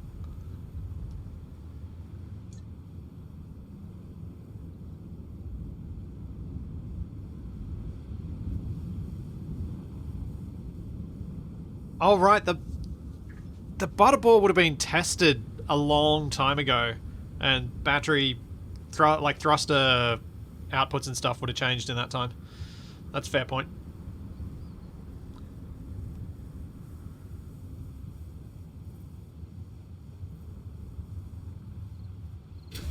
Fuel critical.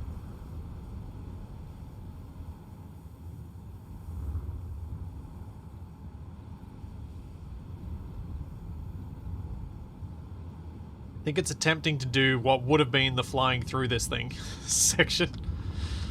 Maybe after this we'll do a static grid and see if we can get it working properly. But I really wanted it to be relative. I'm gonna drive this thing and see if it follows me.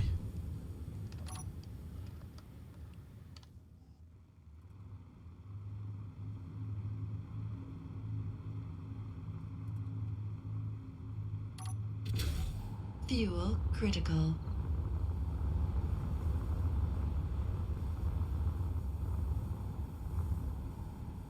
Yeah, it stopped doing things. Why has it stopped doing things? What is it saying?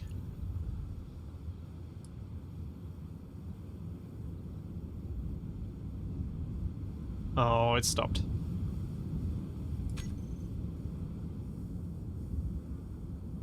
Behavior disabled. Oh.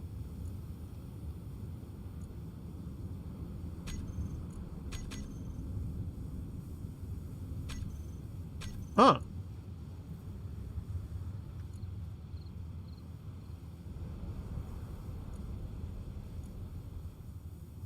Interesting.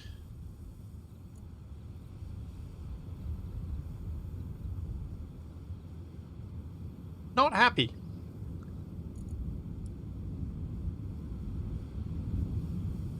It's not happy at all.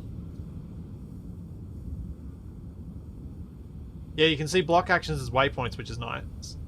And so it tells you where it is in the list.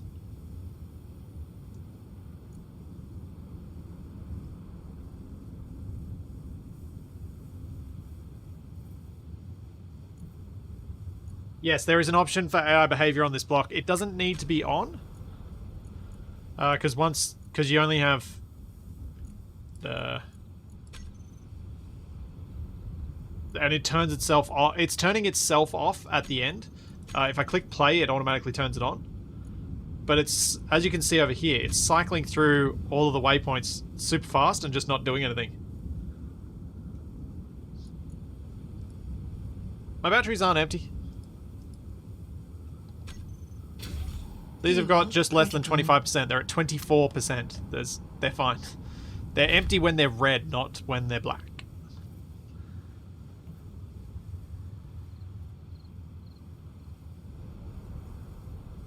So yeah, it's busted.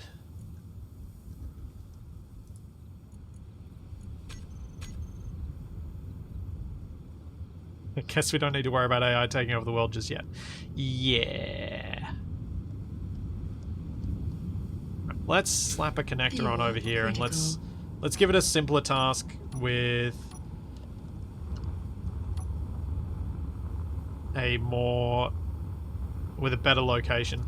Let's pop that one off.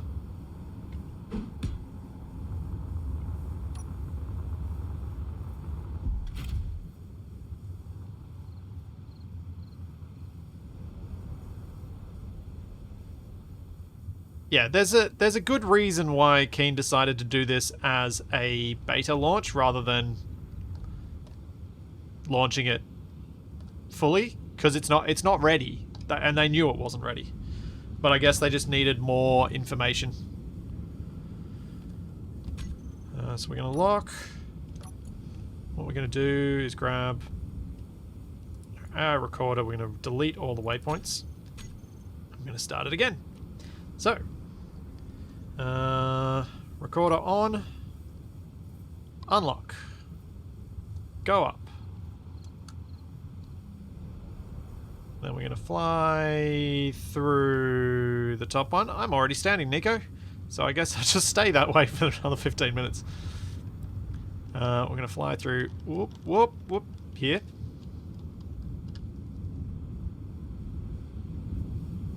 Then down here. Then come back.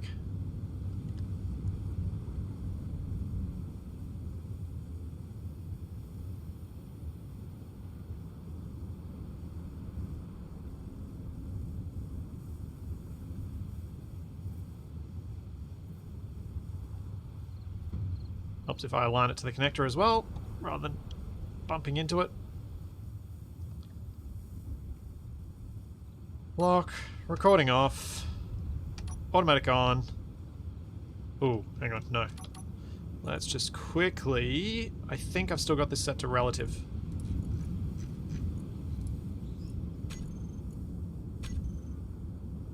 Don't know if that just deleted everything.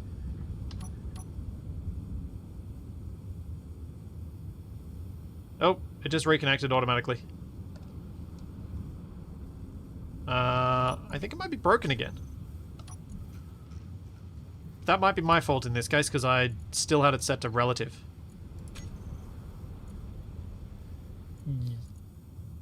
Yeah, I think it's running through the whole lot in one go.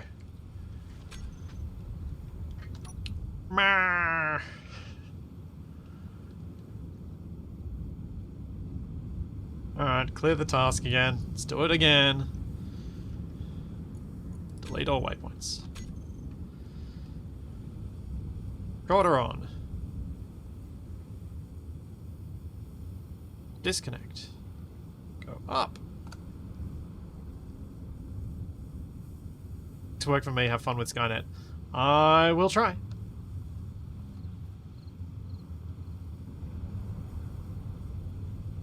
Okay, let's go through the larger gap lower to the ground first.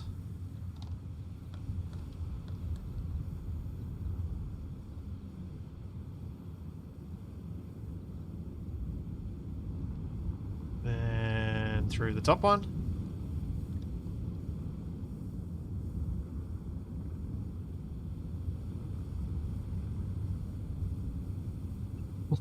$5 if he crashes. AI or Splitsy?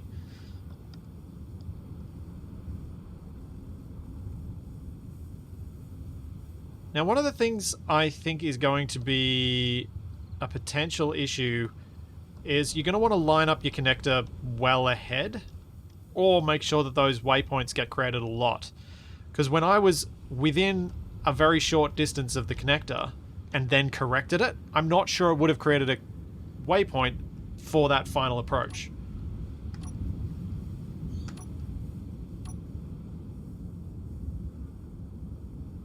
Why is it auto reconnecting?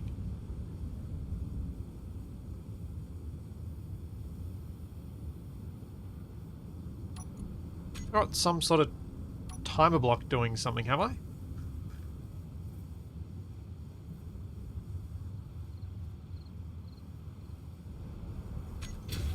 Turned off the event controllers, I did.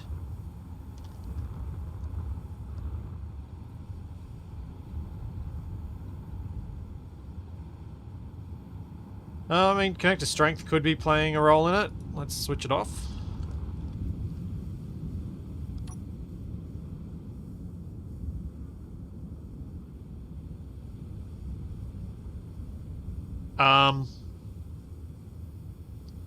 No, I don't believe you can copy the events to a new block. Once you have to create them for each block. When that question was asked during Keen's stream, both Zoc and I'm blanking on the developer's name who was present in chat for most of it, said that kind of looked surprised at the idea and didn't really have an answer. Sander, thank you, Sander.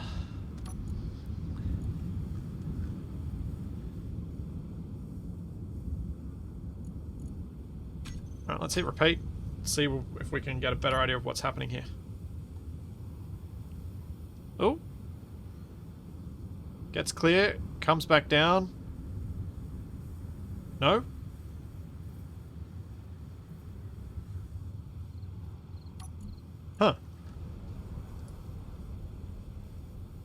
Now it's moving to waypoint 3. But I think... and 4?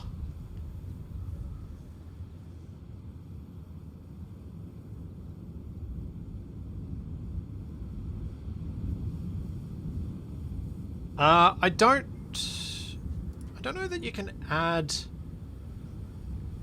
I don't think you can add GPS waypoints. You can force add a waypoint though. So I guess to prevent the issue I was talking about is just manually add waypoints as you go, as you're doing that final dock approach, so that your final waypoint is in the correct position. So you add a waypoint manually before you stop the recording.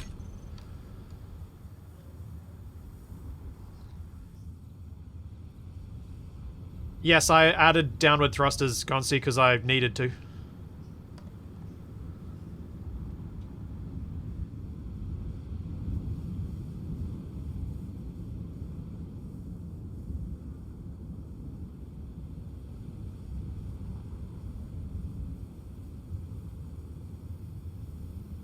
Seems...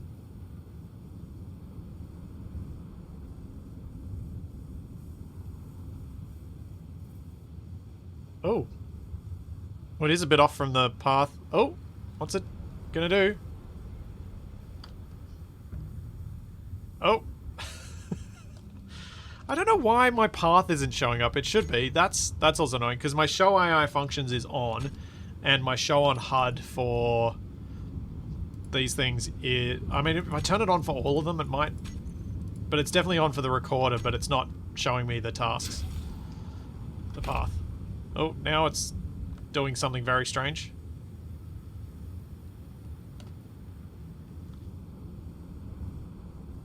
No, Adriano, the show on HUD is bugged. It's not behaving consistently. I've got all the things checked on. It's working sometimes and not others, and it's nothing to do with anything I'm doing. It is quite bugged. And now it's just going to sit here. Apparently. Next waypoint 2. Oh, it's... okay, apparently it's cycled at that point.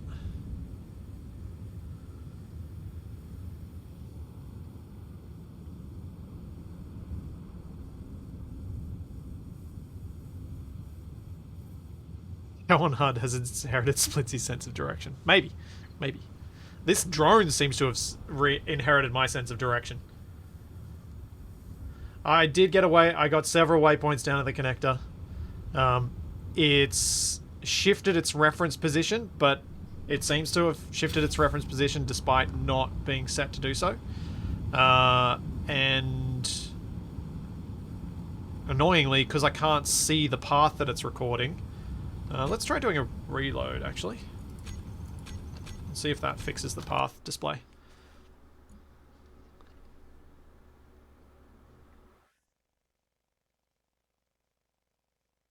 Hey, Captain Happy.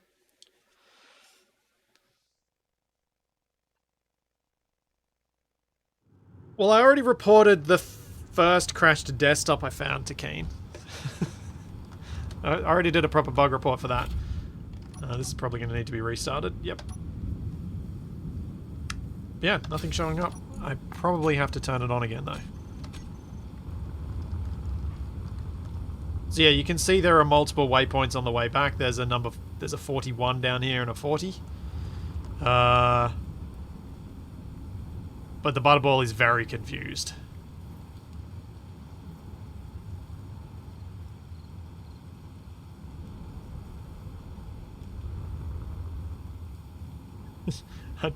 It does not know where it's going.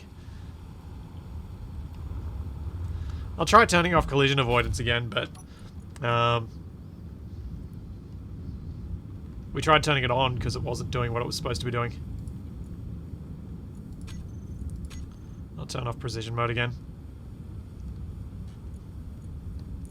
I might increase the max roll and pitch angles a bit. Give it a bit more leeway.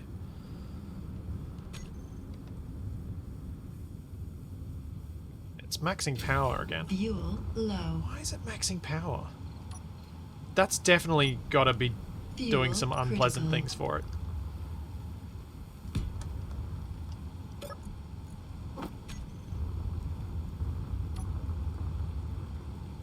Oh, is it because it's switching the thrusters so much faster than a human pilot would? And it's trying to activate side thrusters at the same? Because the butterball was very carefully matched so that it could go 3 directions without maxing power. But I think sometimes the AI is flicking so fast that it's actually moving, doing more than that.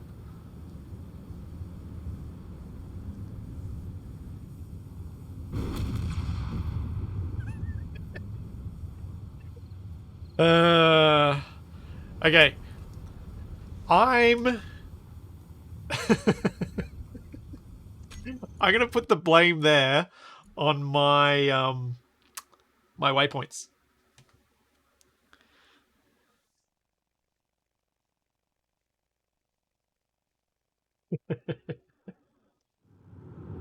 Okay. Alright. Let's fix a couple of things. Let's make this, give this a better chance to work properly. Let's give it some nice juice.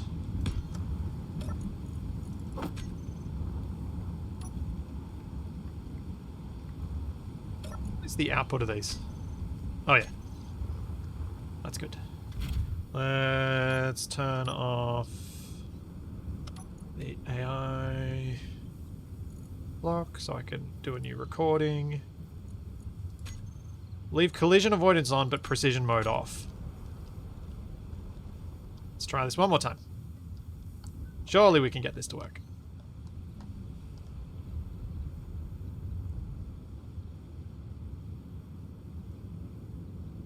Yeah, I turned collision avoidance off, so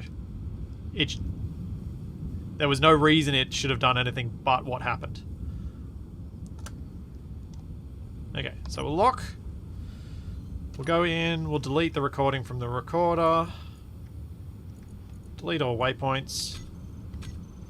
And we're going to go recorder on. Unlock. Go up.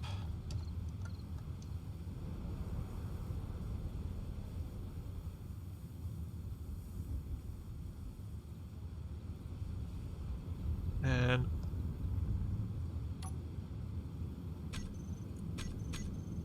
nope, functions are not showing up. Great.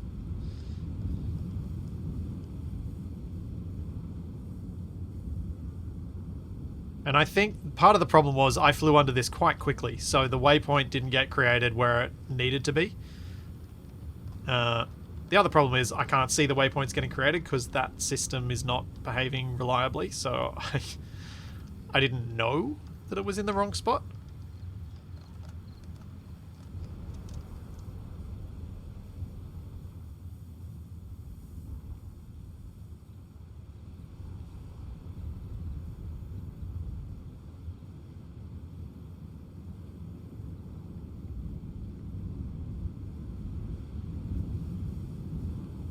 There we go. But I mean, I wasn't fussed that I was going to. I knew something like that was going to happen, so I was like, it's fine.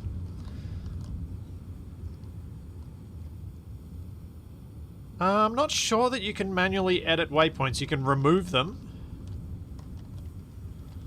one by one, but I don't know that you can manually edit them. Like, if I want to make sure that this is the last one, I can go in, grab my recorder, and select add waypoint for an extra one here. Then we toggle the lock, and now it shows up, of course. Looks like I've got enough waypoints. Ooh, it's going to be tight on the way back. I think those are quite high. So then let's turn recorder off, and let's watch this do its thing.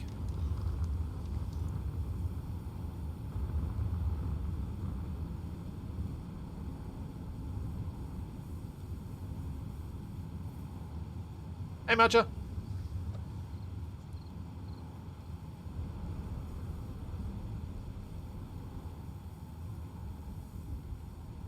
You could manually trip a button to set waypoints. Yeah, exactly. Yeah, so you could have a button on your hotbar to set up when waypoints need to be made so that it's not automated.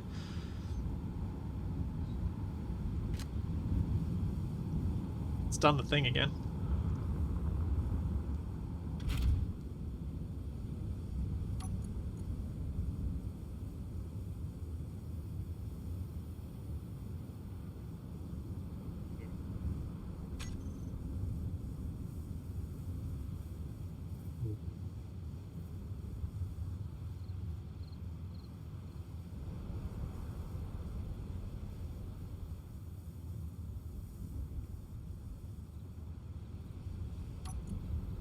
Oh, the recorder doesn't have the goose in the reference. No, the goose is not referenced.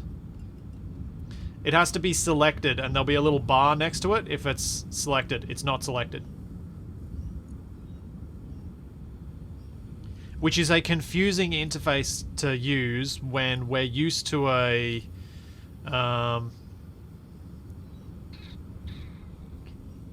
what was it? What am I thinking? Like, if we... There's a sorter somewhere on this, isn't there?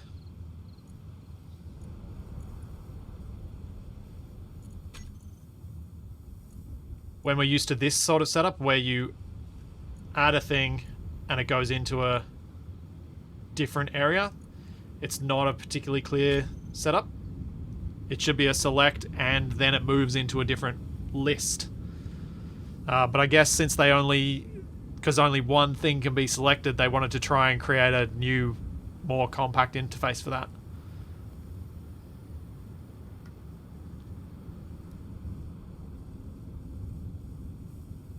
Yeah, Atomic Junkie, you're absolutely right. Beacon selection should be a drop-down menu. You are absolutely right.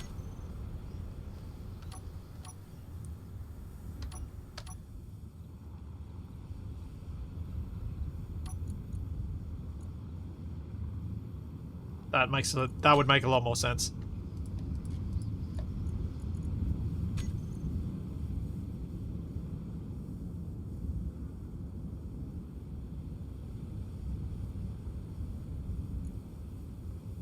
So it's only collision avoidance being on. Like, precision mode's off.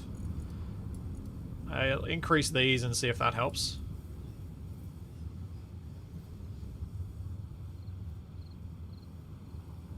The beta of the update is today. You can access the beta through the usual Steam beta access thing. Xbox players have access to it as well, which is really cool. That's not normal. The Xbox players can actually access it. It's by a separate install, because it's the way Xbox works for this stuff. But it's similar to when Space Engineers first released on it, where you've got kind of the beta release. And it's failing at waypoint 7 again.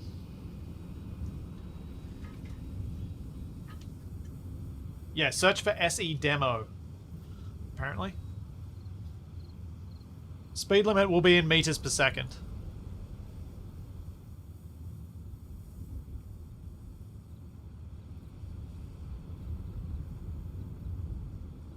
Yeah. It doesn't...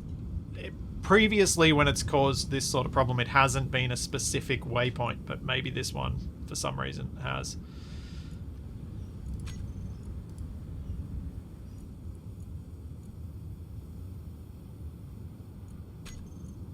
We'll try it.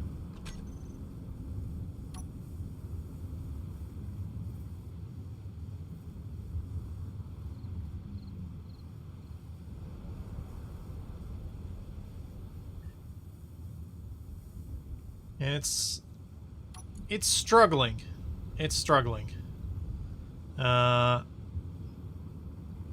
feel like I might move on to one of the other one of the other AI modes, because this one appears to be a bit too broken to use properly at the moment.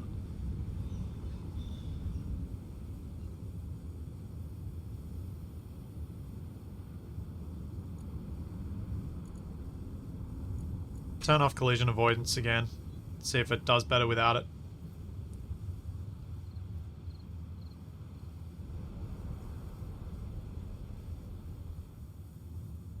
Nah, it's failed again. Stop.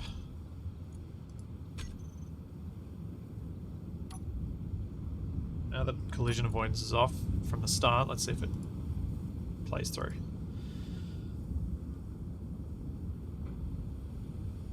Plonk.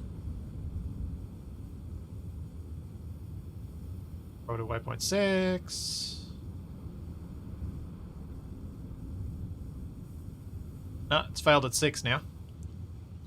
Yeah. This is no worky.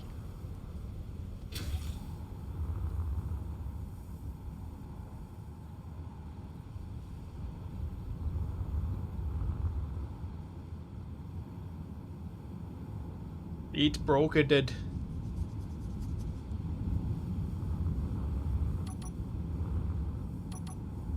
Fuel low. Alright.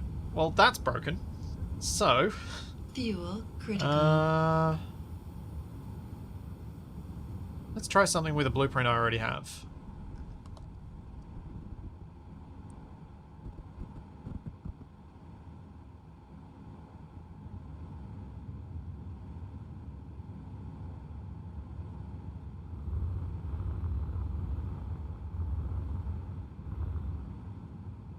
Let's grab...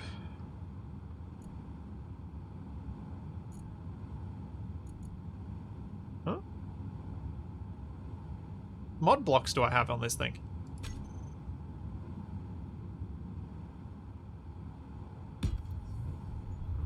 Oh, the decoys. Of course.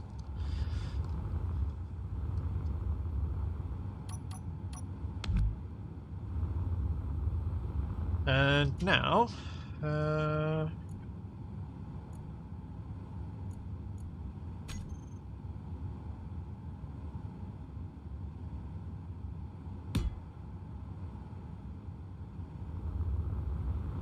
just for something that's always fun to explode.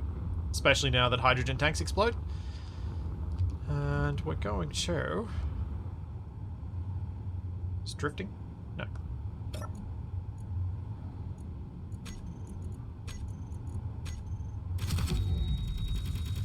Oh, I thought I'd had invincibility on. Apparently not. Let's turn invulnerable and untargetable on, shall we? Also, that might be a bit close.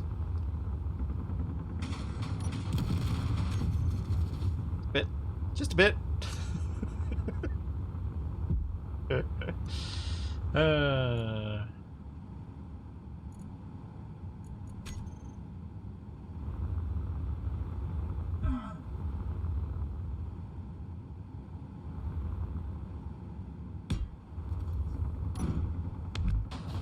Oh, still too close. What?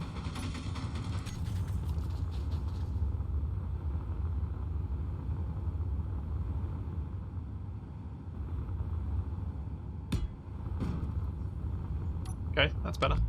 Now we're far enough. Thanks, Zero Disclosure. Thank you for 14 months.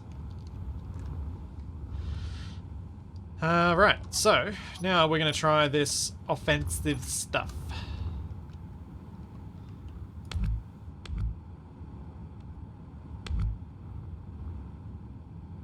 AI offensive combat.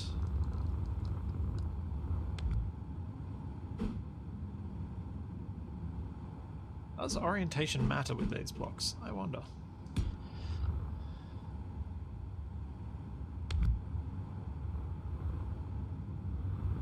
Now, what does this require me to have on board? AI offensive combat. Grid has no active move type block.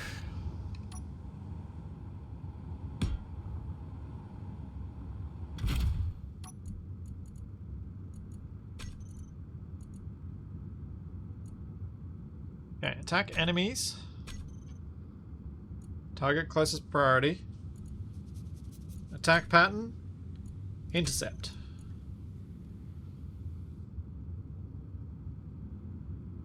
Okay.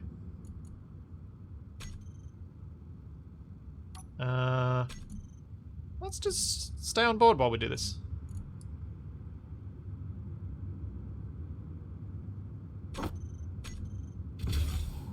Let's copy it so we can do it again. It's probably going to get shot up before it gets there.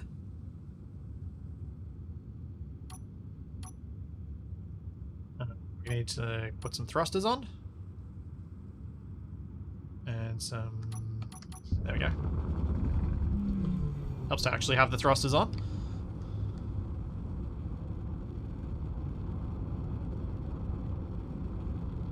What's the approach at? There it is. Oh, delightful, we're going backwards. Also, move. You need to be able to go a lot faster.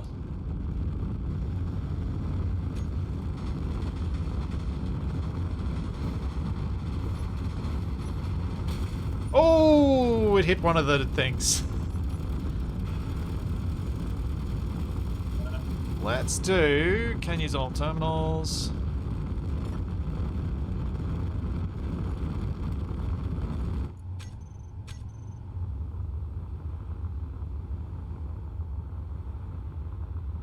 It'd be fun if the offensive block did nothing but send insults at you through game chat. Wouldn't that be the rude block? It's text on the bottom that says orientation, which may be the problem with the butterball. The butterball was working and then didn't.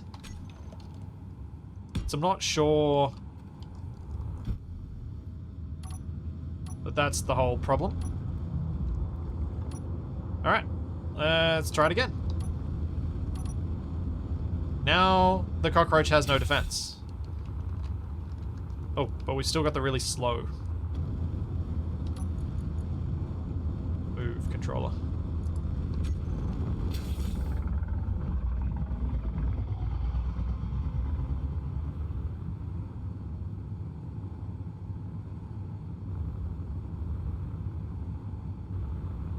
And blammo! Okay, that worked pretty well. Yeah, it's almost certainly reversed because the controller's facing the wrong way.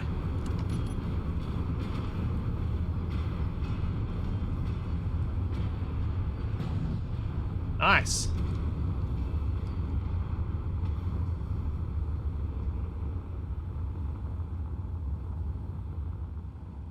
Alright, let's try it again with... Let's mess with the... Let's have the thrusters on. And the thing's armed at start. Thank you. And the speed set to full as well, because you don't want an intercept thing to be going slowly. Let's have a look. We've got the move. So the move controller is probably the one that needs to have front set the correct way, which I don't believe it is, because the rear panel is facing that way. So if we remove that, place it front, and then go back in, flight move, air behavior on, max speed, B, go back in, and enable. Now to fly the way we're expecting.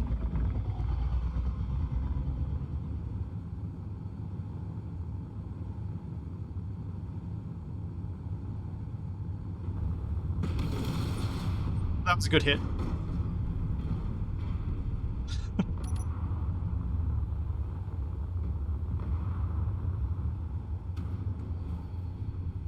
And yet the cockroach is still flying. And that's why it was OP.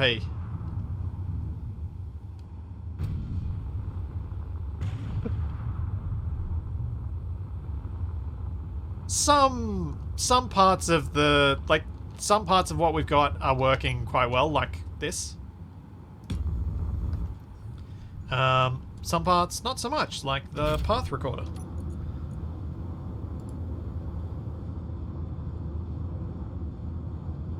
Let's give it a different attack pattern and just see what it does. Hit and run, break off distance, retreat distance. Sure.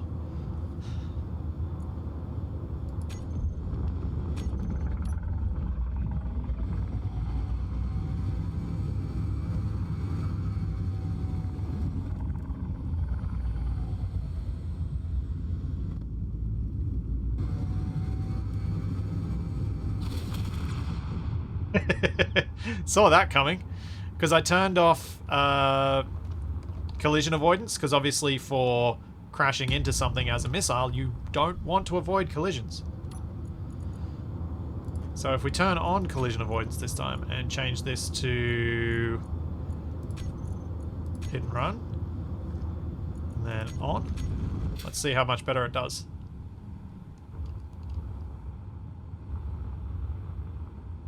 Oh, didn't hit the ground this time.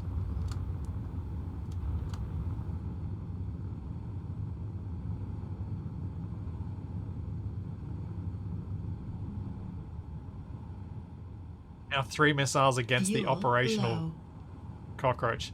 That actually sounds like it could be an interesting idea. I think the cockroach will still win. Didn't hit the Fuel ground, already better critical. than TFE and AA. Ouch.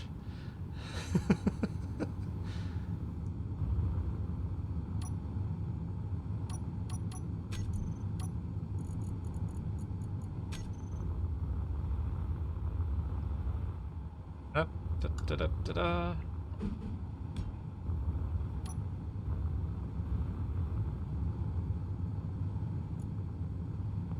Do do do do do do do. Where's my rocket?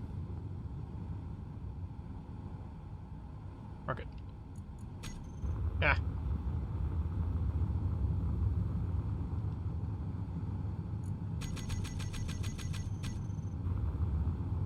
Alright, let's see what it does with this.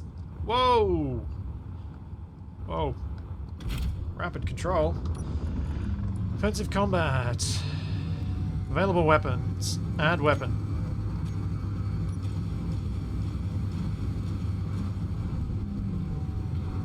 There we go. Fuel Yeah, I can bring in the critical. wasabi and do it to it as well. The wasabi's not got any... Oh, it does have thrust in all directions though. So yeah, that should work.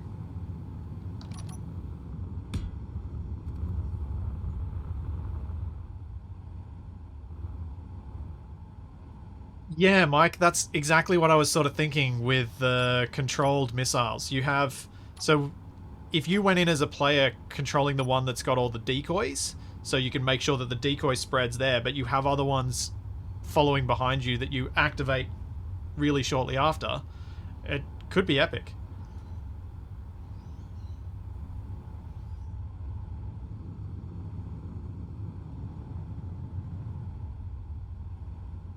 Um, so let's get AI move. That's the rear panel. Oh, as it turned out, I did have the ones on the butterball the correct way around anyway, or at least mostly, because the things were right way up. And then we want offensive. Which doesn't matter. It's only the move that needs to be in the correct orientation. Alright, so flight move, collision avoidance on, speed limit 100, combat, target priority closest, add all the weapons, circle, orbit, stay at range, hit and run. I like the hit and run. Alright, on.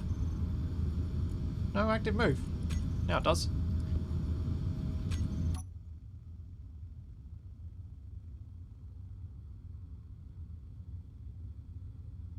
Increasingly less cockroach left to fight.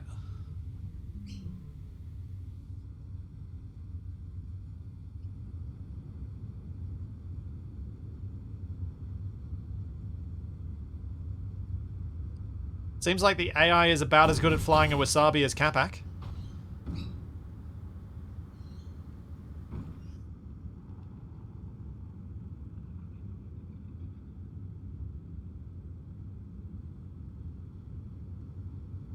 It is not firing the big guns at full range.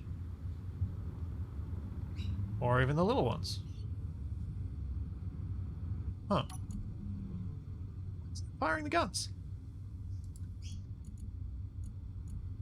I thought I... Oh, maybe I didn't actually click add. Multiple ammo types accuracy may be reduced. Ah.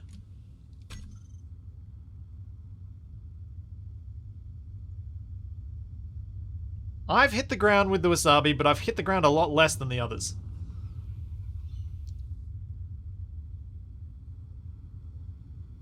I definitely have ammo. I just hadn't actually added the weapons. I think I selected them and then I forgot to press add.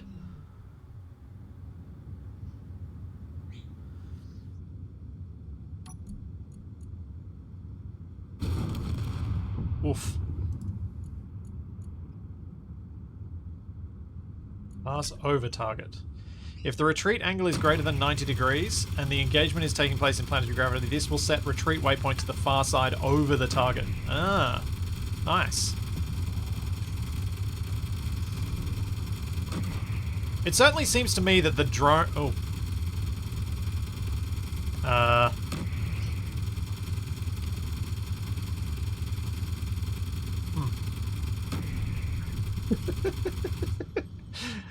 I was about to say, it certainly seems to me that these functions work a lot better. They still work a lot better, but that wasn't ideal.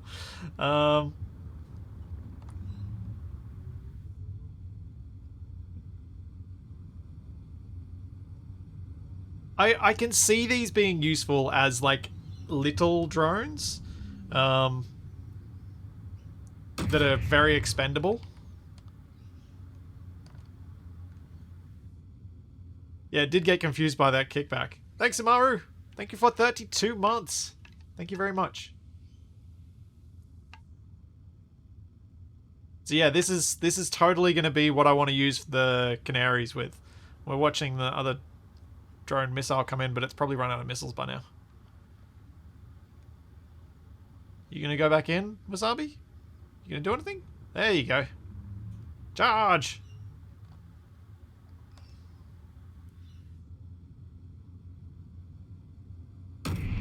Oh yeah, carrier fights are going to be a more valid approach to things now, because you can have enough drones and you can have the drones do their thing.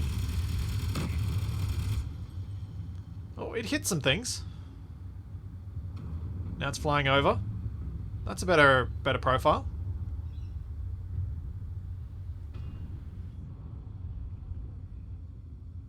Yeah.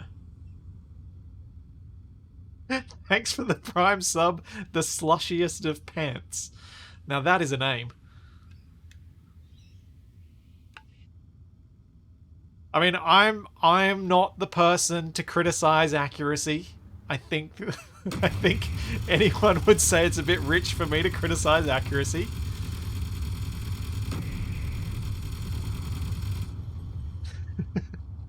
What is it targeting? I don't know. What is it targeting? Threatening subsystem. Go for propulsions. Let's go circle/orbit. Let's try that. Circle in P gravity. Circle distance. 584. Let's... Attacking the cockroach. Status, target locked. Status, confused.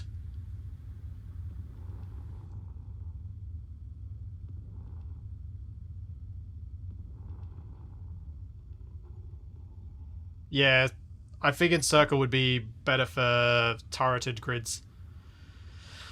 But I'm here to test things, so I figured I'd test it. Stay at range. Ah. In fact, circling doesn't even work with fixed weapons because it removed them.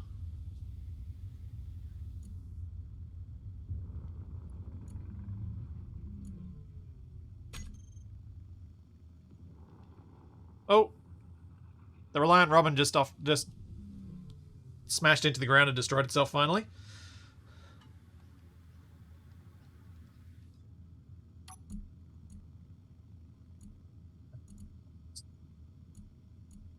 Log that off. Let's just check we got this. Threatening subsystem. Let's put that back on default because it seems to have broken around the time I did that. Turn on. Nope. Minimum distance 400, maximum distance 570. Evasive maneuvers would be nice. Use static weapons.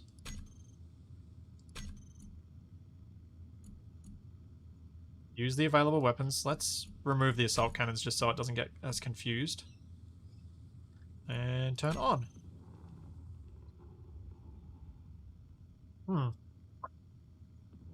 I don't know why it's pointing the butt of the ship to it. It's confused. It's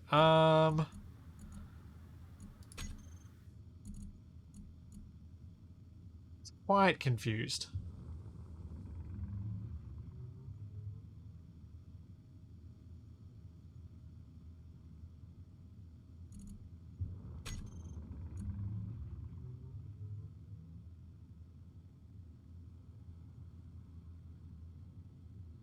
The AI offensive block is oriented correctly.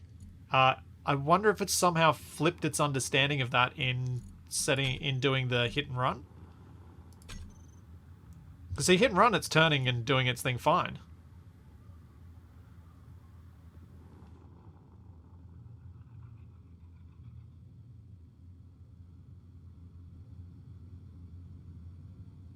But with the other modes, it's not happy.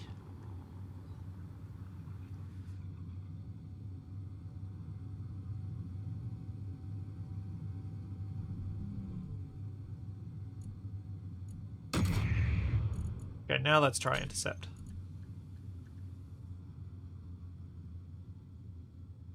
Not intercept, stay at range.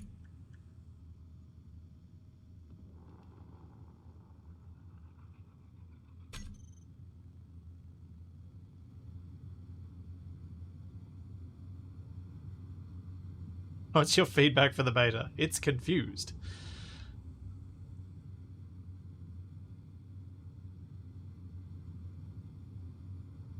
Doing?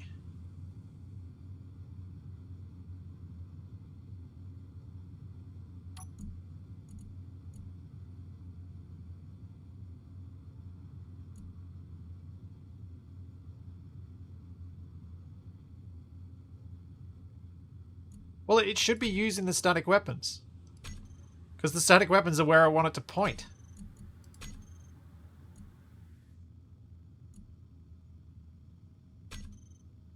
I mean, I can set it to manual, but it should be achieving the same thing. But at least there is a way to override it. The trouble with this is it's now not using it now won't use static weapons. So I need it set to use static weapons for it to use the static weapons. So it needs to use that for facing.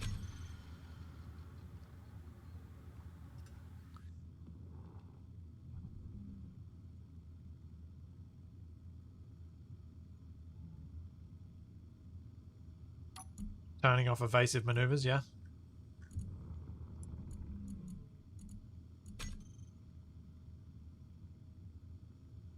It's possible that this part of this behavior doesn't work properly yet. And that the intercept and the what was the other one called? And hit and run are the ones that work best so far, because this is not working.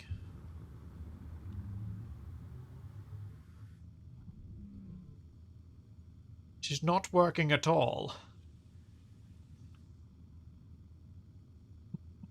It's quite the broken. The move block is in the correct orientation. It's, for some reason, just not even attempting to orient itself with this particular attack mode. So once it's trying to use the turret in this attack mode, in the stay at range attack pattern, it's not actually detecting it, whereas it was detecting it just fine with the hit and run.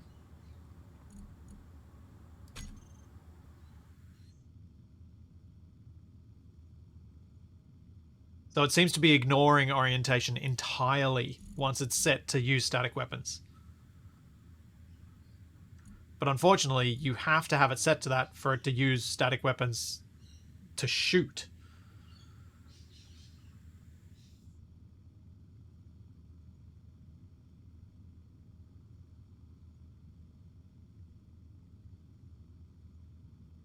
I mean, you could be right. This mode, they might have it flipped. So that's a valid point. I'll give it a go, because you guys could be right. It could be flipped. So if we get rid of that, and we place it backwards, I wonder if they've got it the wrong way around for that particular mode.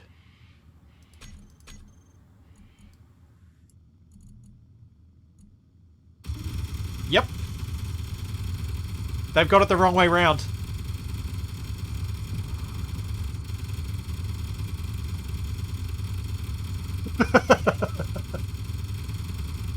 Oh, man. Oh, jeez. Yep.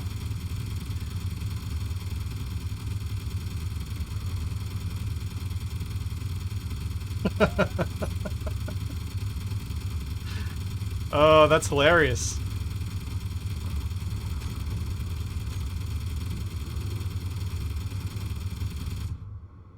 That is hilarious. That's not the... Like, no criticism. That's just a funny bug.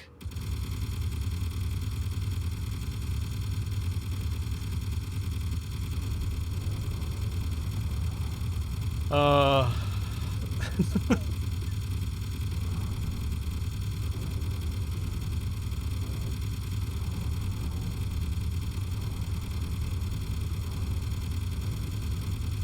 Oh, wow.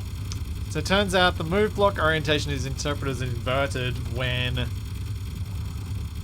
Which attack mode is this called? When the stay at...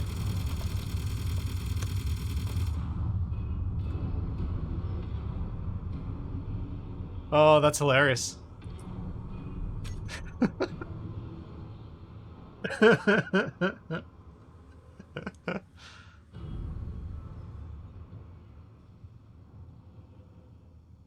Uh,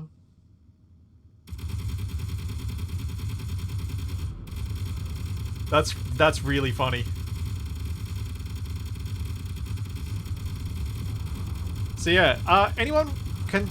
Hang on, let's... So basically, what we've just discovered is that the move control needs to be facing the wrong way when the offensive block is set to the stay at range attack pattern.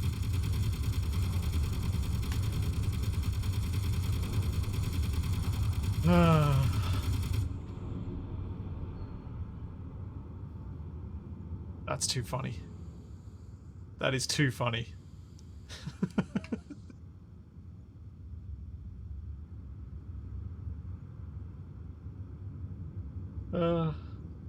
Okay, that's a good bug to report. I've copied myself a little. Hang on, I need to paste this somewhere. I'm giving myself a Twitch clip so I can send them the clip showing what happens.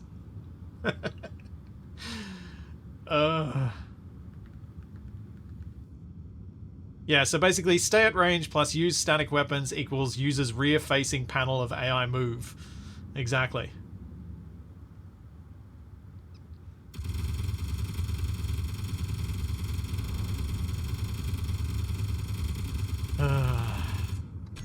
There's a sort of a way you can manually set its orientation, but once you do that, it no longer uses its static weapons to shoot things.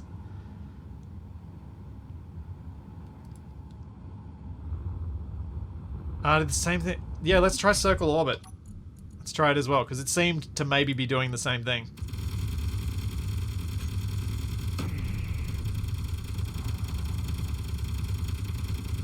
Yep.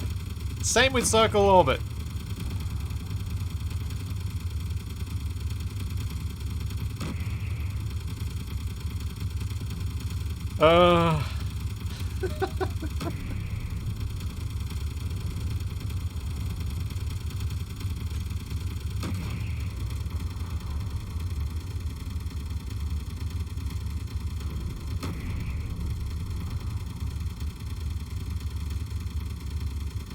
That's pretty funny. That is pretty funny. I'm pleased that I found during the beta test of this some useful reproducible bugs.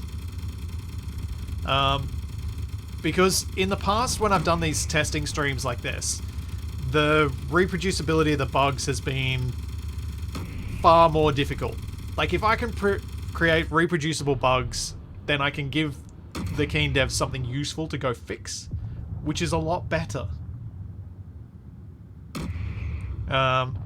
So at least a few of the bugs have been nicely reproducible, very specific events that can be fixed.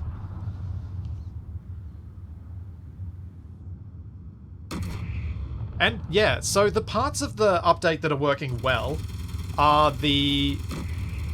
ignoring the fact that you have to flip the move controller around the wrong way so that the offensive modes...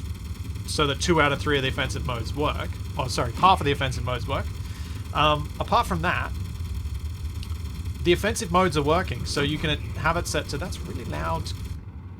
That's better. So that you can set it to... Oh, what am I doing? Looking at the wrong thing.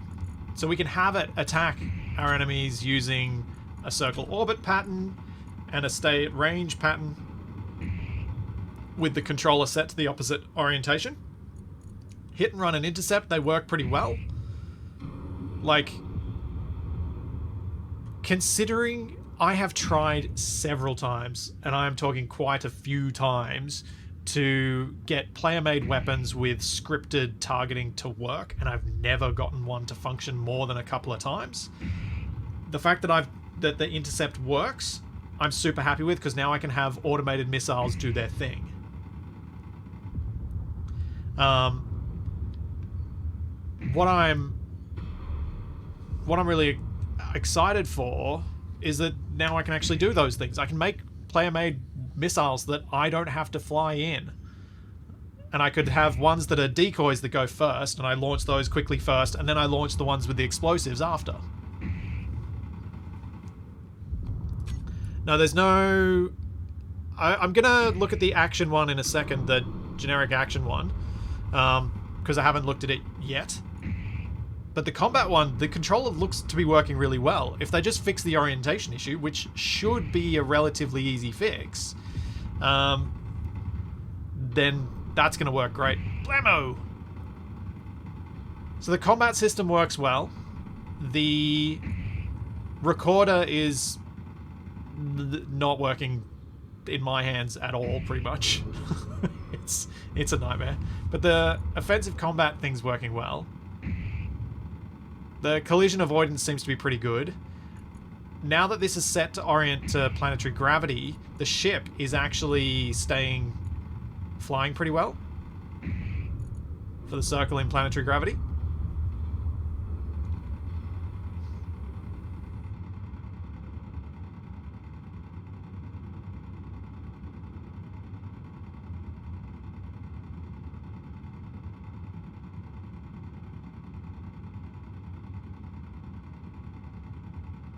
Don't tell Shaq he doesn't have to ride the missiles anymore. Yeah. And yeah, decoy, if fast enough, becomes kinetic impactor as well. That's a good point. But you want that distraction fire from the first missiles. But yeah, kinetic impactors become more reliable as well.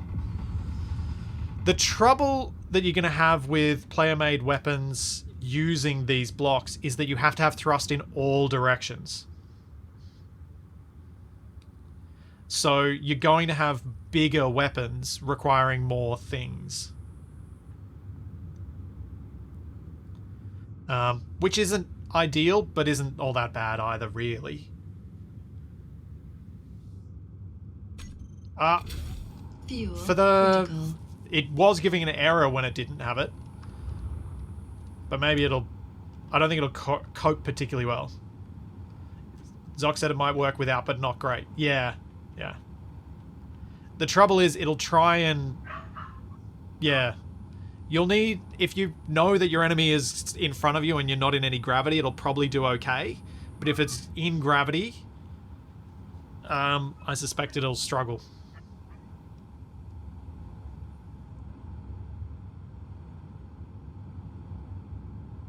But if you're outside of gravity, it'll work just fine. But in gravity, if you don't have thrust in all directions, it'll struggle.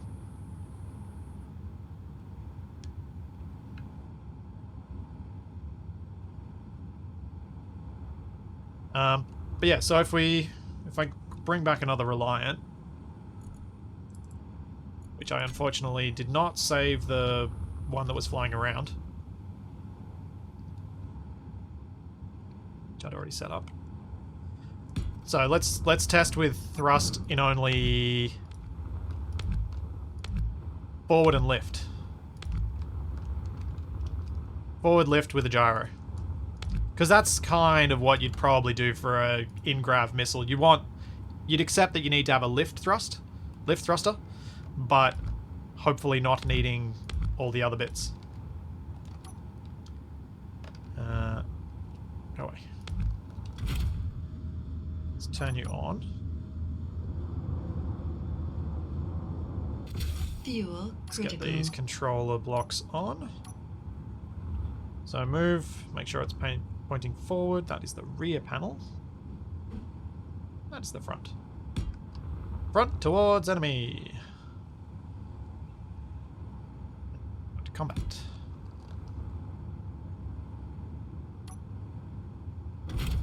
So the combat controller, what we're going to do is set it to target enemy closest, and it's going to be on intercept. Override collision avoidance. Guidance type. Target prediction proportional. Oh, let's try target prediction. And I might actually make this an enemy.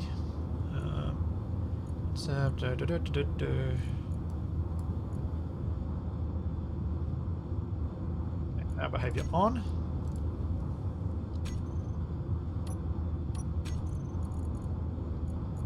Move controller. Block on off. Oh, not toggle on off. Behavior on off. Alright, copy. Fuel critical. So I can paste another one in and we can test this more than once. Alright. And on. This should be working. There are no enemies. Fuel critical.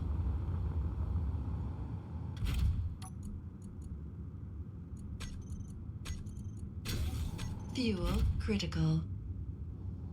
Oh, they're fighting each other. Oh. Fuel critical. Alright, the speed!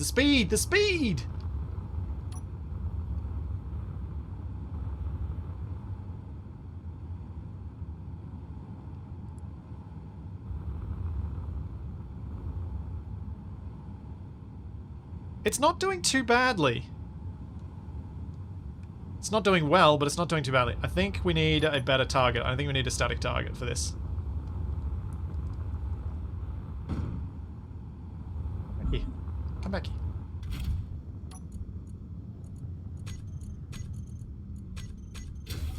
Fuel critical. Alright, static target.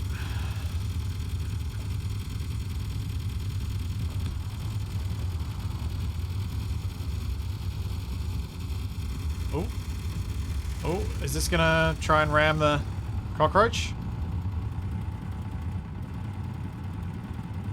Let's see what happens.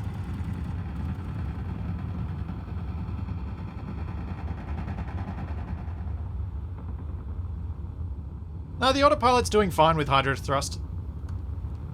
It's fine. The thing it's struggling with is it doesn't have any lateral thrust, so it's struggling to correct for it. So it's probably just gonna orbit.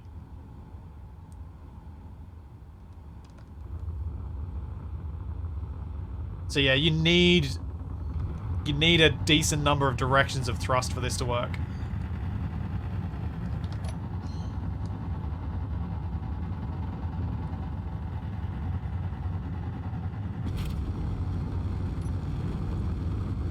So what have we got this set to? Target closest, attack pattern, change from target precision to basic. Let's see if that fixes things. Seems like we're still just orbiting, with it struggling to figure out how to fix it.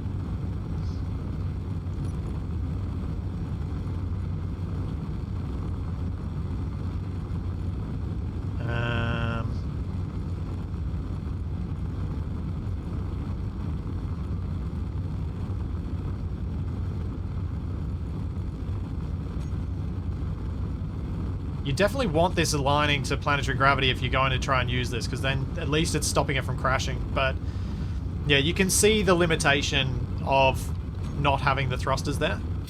Fuel critical. Because if I add them,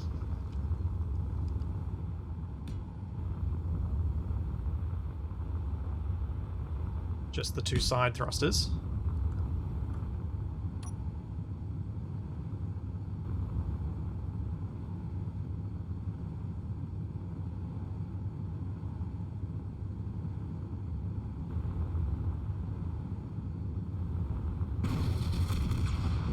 it fixes it.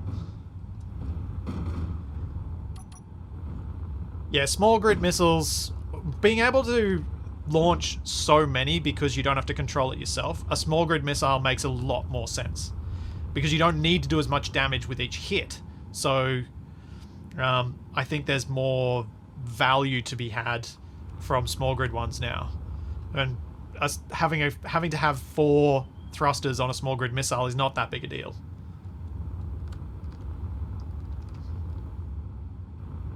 It does do a decent job of keeping itself from crashing. You're right, Mackle.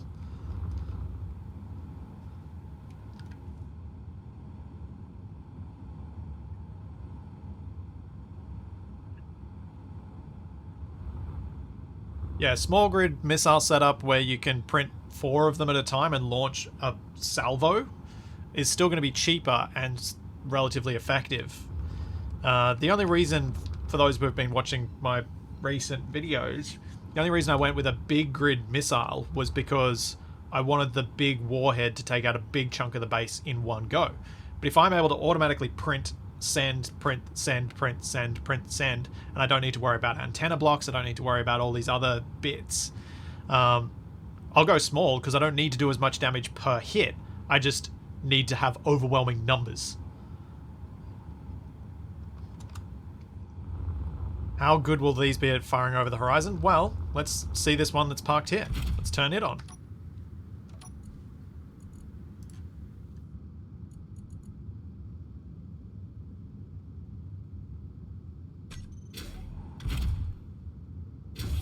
Fuel critical. What have I not done for... Oh, this one's missing the thrusters, right. Thrusters back. Also embedded in the ground. It is a static grid. So, the cockroach is over the mountain. Paste this in and see what it does.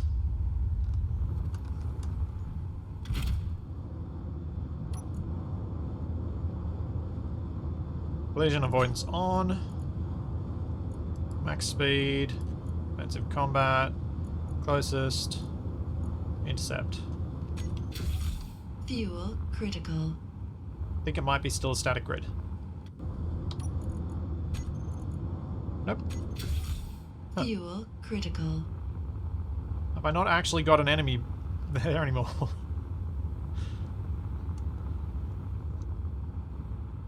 May not be detecting it as an enemy.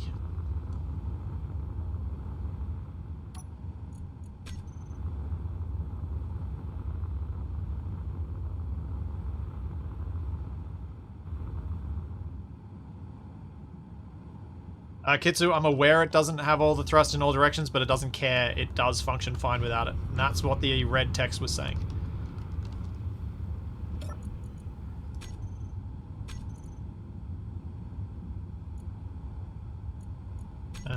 That's off.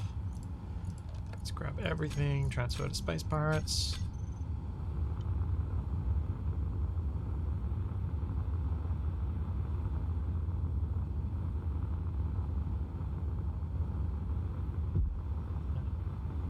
It's working.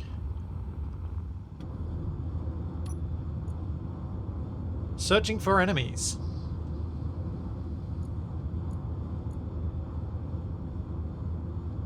Has not found an attack.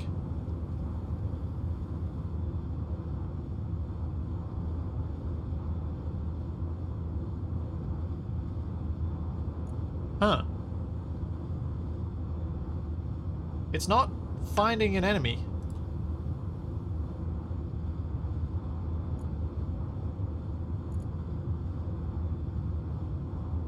It may well... Surely it doesn't need line of sight. It's got...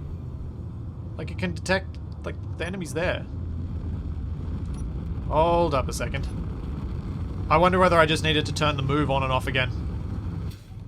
Fuel critical. Let's just give you a thrust.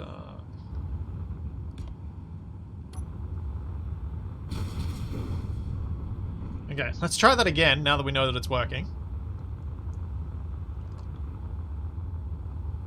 And let's go behind... Let's give it some distance. Let's give it a nice long range. Out of line of sight. A couple of Ks away. Because that's really when we're going to be wanting to use things like this. So, facing the wrong way, pasting it in. And turn on and off the move block. Searching for enemies. Fuel critical.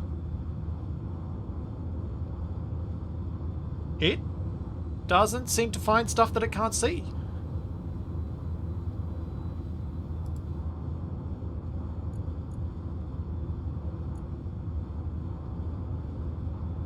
Huh.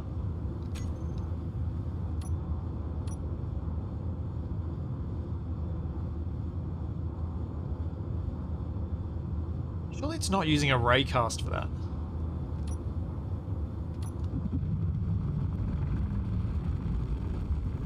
So now we can see it.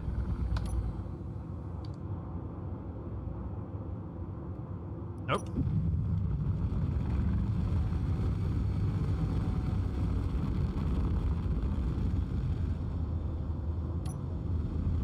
Yep.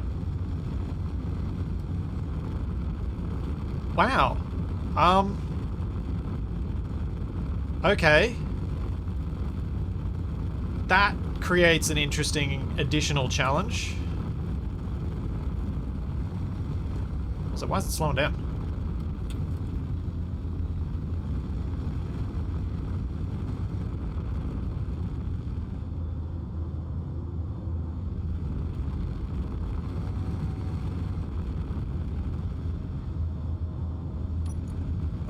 I think it's because there's collision avoidance on this.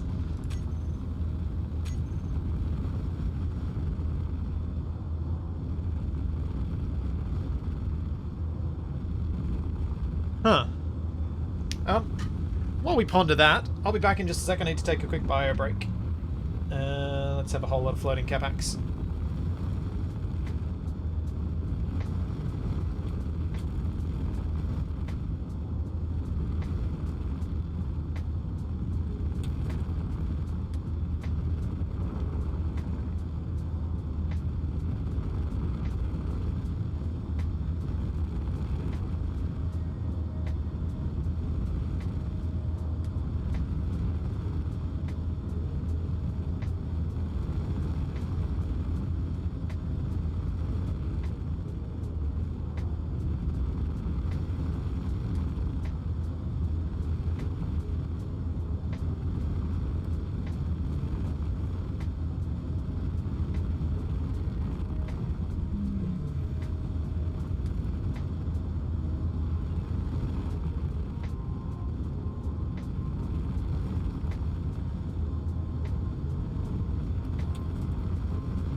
Well, that's, odd.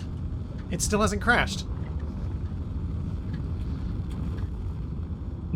And for those of you who just saw that for the first time, yes, the Be Right Back screen actually does utilize the exact same script that was used for Capax Medbay dysfunction.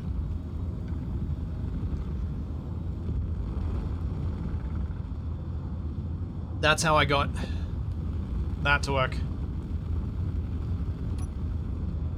Hey, give me control. Why don't you not give me control? What the? What? AI behavior off. AI behavior off.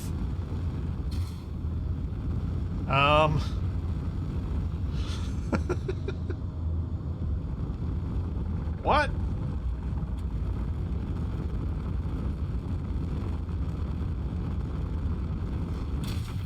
Fuel critical. Okay.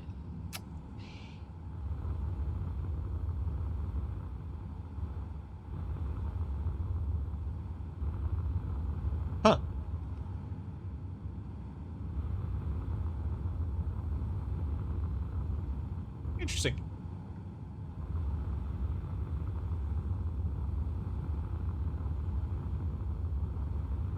So what I was thinking is, the way that the missiles seem to work, I think we need a fresh one. I think something's funky with this one.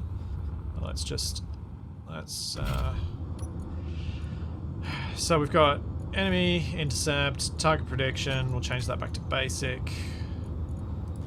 Flight, move, air behavior off. Air behavior off. Fuel critical. Okay. So what I was thinking was, if we're gonna have, if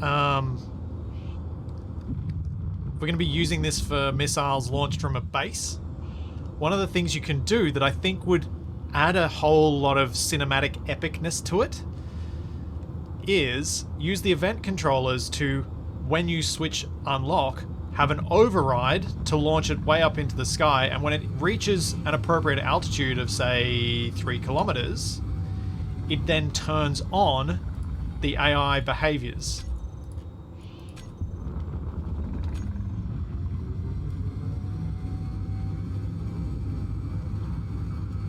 So we have it going, shooting up into the sky, then it turns on the AI behaviors, goes down and targets whatever's nearby. Fuel critical. Because I think that would be epic. No, you don't even have to use a timer for it, Mackle, because the event controller can detect altitude.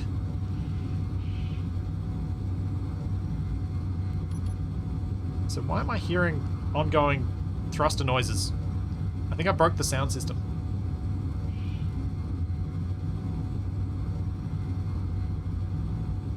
But yeah. Let's fix that. So yeah. That'll be amazing. And that'll look so cool as well.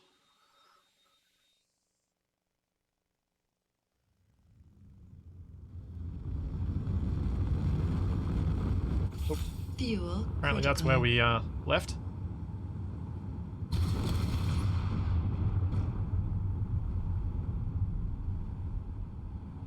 So it...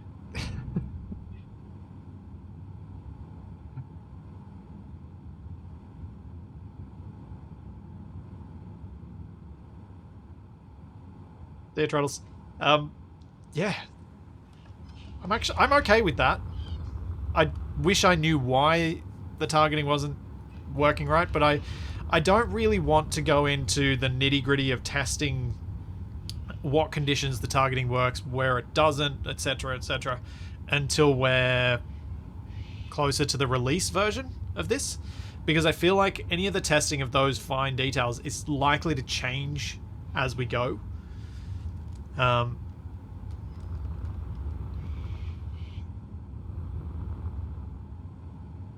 But this really kind of... It's cool. It's really cool. I think that was... The other thing I wanted to test now was the other type of thing. What's it called? Brain. Work, please. Other controller.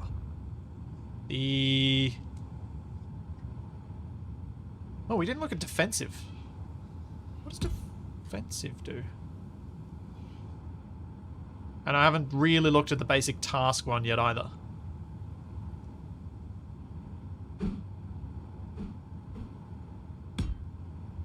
So let's look at defensive. What does defensive do? Defend against enemies with subsystem, yeah. Turn characters off. Lock target. Target lock grids that meet the above conditions. Sure? Flee trigger, never. And then it can flee to a beacon, okay. No flight. Behavior on. No flight, on.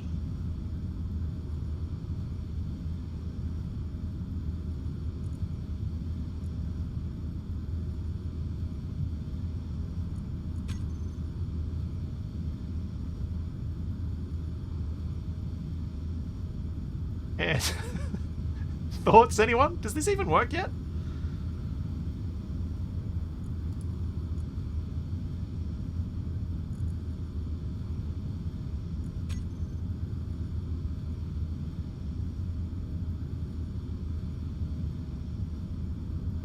You aim the launch tower in one direction, have the missile climb to a set altitude and run a straight path. Turn on the AI block when a weapon block detects an enemy grid. If the event controller can see that. I mean, you could just have you could have multiple AI movement controllers, one of which is set to follow your waypoints, and then get it to altitude and position that way, and then find targets. You reckon set the flee trigger too? Do you reckon I have to? But the flee trigger is never. When taking damage. Flee to CLTK begin. Fleeing from enemy large grid 4292. Sure you are. Yep, I believe it.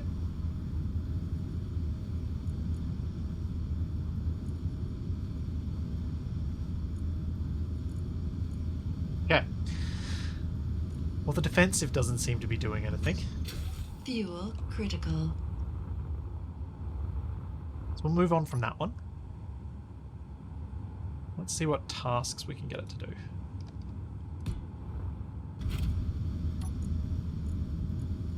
AI basic task. Follow player, autopilot, follow home.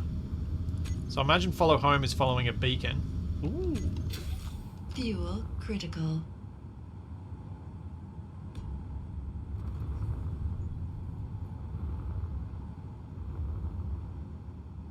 Do-do-do-do-do.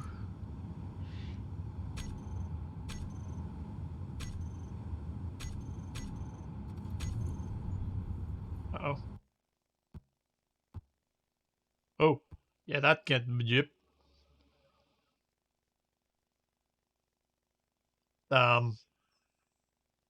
What?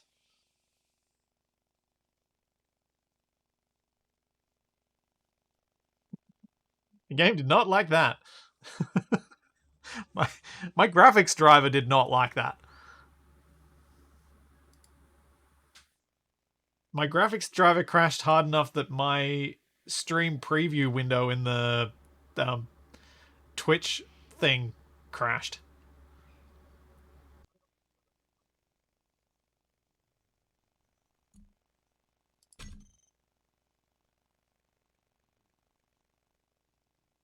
Okay, so earlier on I was saying I might try and use this beta in Survival Impossible to do some attacks against some bases and restart my efforts there, but I think I might continue waiting for the update to come.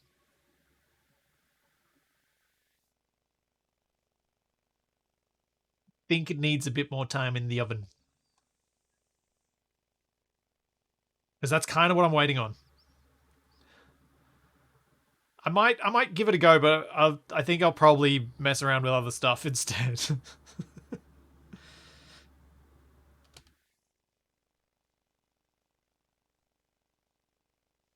Like, there's some really promising stuff in this beta, but there's also clear signs of why Keen made the right call in not releasing it yet.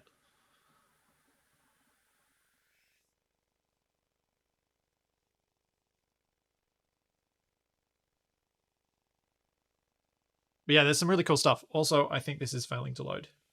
My game does not take this long to load. It's been doing this a little bit too.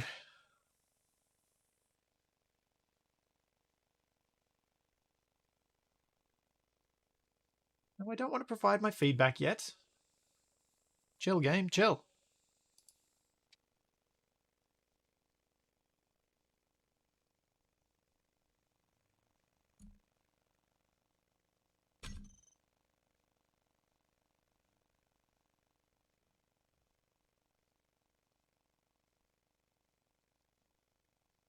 I don't know, Mordred. I don't know. I imagine they did, and it didn't work out because they did their usual promo stuff lead up towards a release, but then no release ever came, so I imagine Fuel Keen critical. had some thoughts of a release date, but then decided to can it because it wasn't ready. Is my assumption, but that is just an assumption.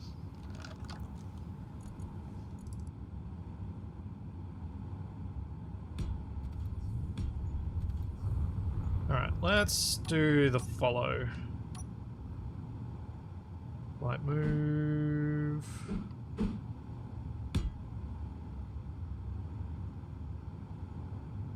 Basic task. Alright. Our basic task that we want. Let's set this to something better. Yep. Basic task is follow home. Home is Wasabi. Set current position. Oh. No. What? Wander when idle. If set, the grid will wander to random positions within the min-max range from home. Ooh.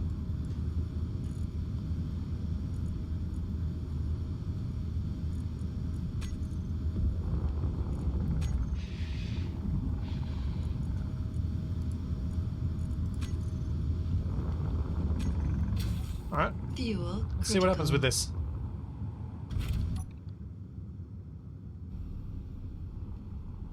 Follow me, Wasabi 2.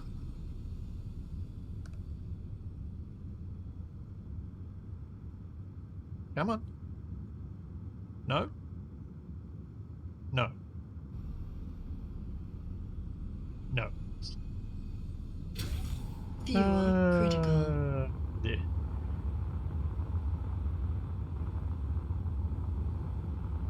Yeah, maybe I should stop turning so many things on at once. Oh, wait. Are you following? What are you doing?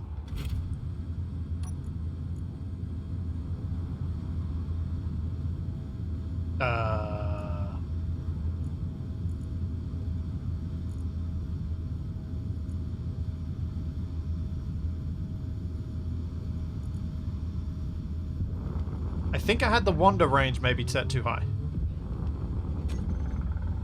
For what I was expecting. I can't seem to remove the waypoint. I think it created a GPS, so if I delete it here, it's gone. But it wasn't actually set as one of the things.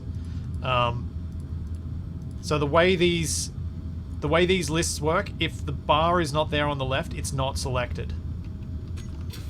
Fuel critical.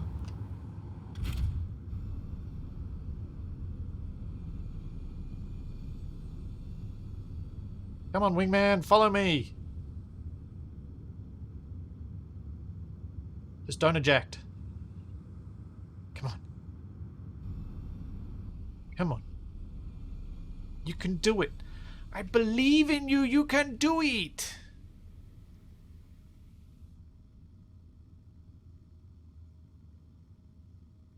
No, you can't. Yes, you can. Can you? The max speed on Wasabi 2 is 100. Fuel critical.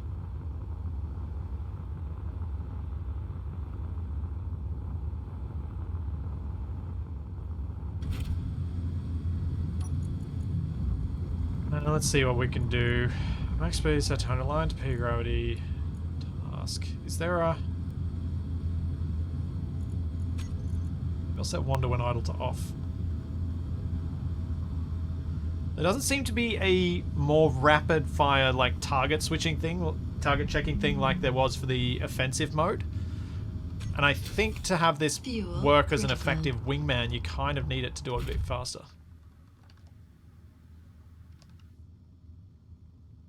Because yeah, it does seem to be taking time to search.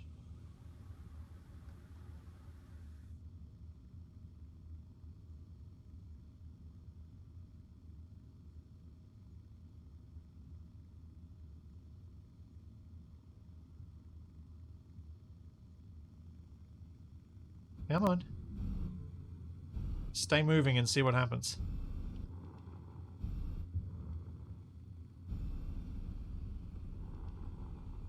I think what they might want to add to this so that players can control the impact on their game a little bit more. Like, obviously, the reason that it doesn't scan constantly is that it has a big impact on game performance. But maybe we should be able to adjust that ourselves. Fuel critical. Because that might be good to try and set it up to what it needs for a particular function. Oh, I think it might be brokered.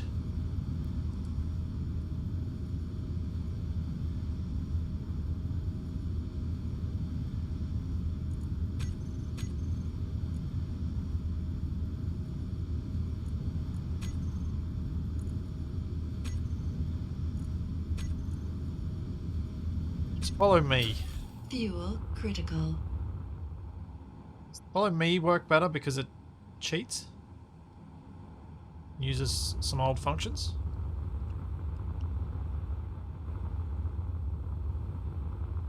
The magical drones used? Where'd my wasabi go? I want to see if you'll follow me in the cockpit of something.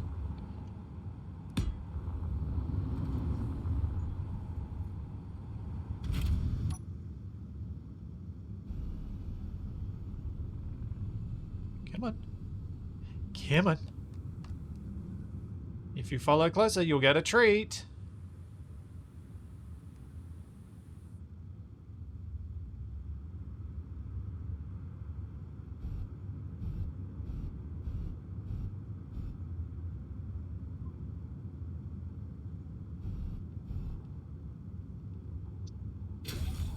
Fuel critical. Going so slowly. Got a massive speed limit. Why are you being so slow?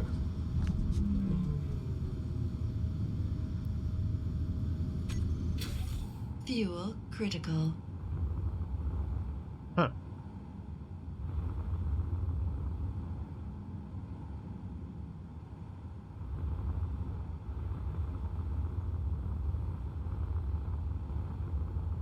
Player adjustment is available for the...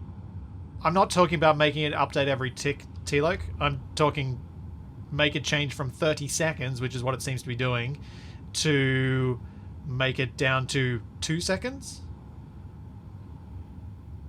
There are much easier ways of crashing a server than using an AI control block.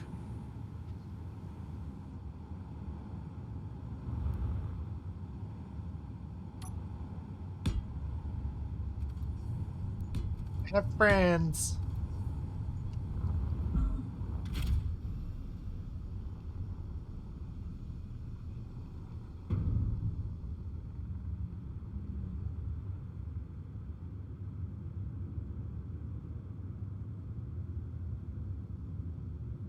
Come on, little guys. Keep up.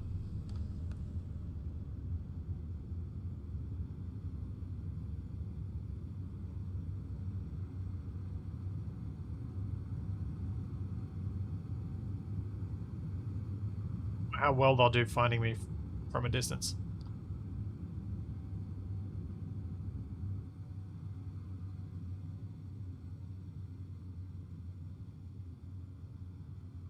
They kind of do okay, but yeah, they're very, very slow. So I don't think this will be an effective way at having a in combat wingman as such. It might be an effective way of having an Overwatch drone that has turrets that follows your rover. So you can have a light turreted drone that gives you some extra fire angles for defense. But I don't think it's going to be suitable for like fighter combat and things like that. Did I still have it set to precision? Oh. Whoops. Let's just copy you. Let's get rid of all the existing ones.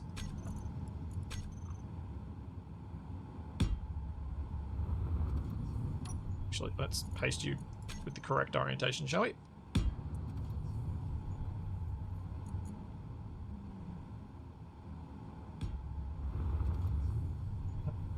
You're still set to follow me, right? splitsy. Move precision mode off. Fuel critical. See if you do any better following me with precision mode off.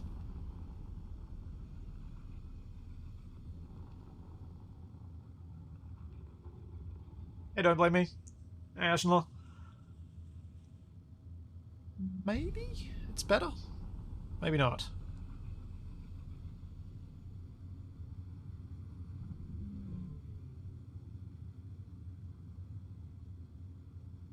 I am still pulling away, and I am going less than 40 meters a second.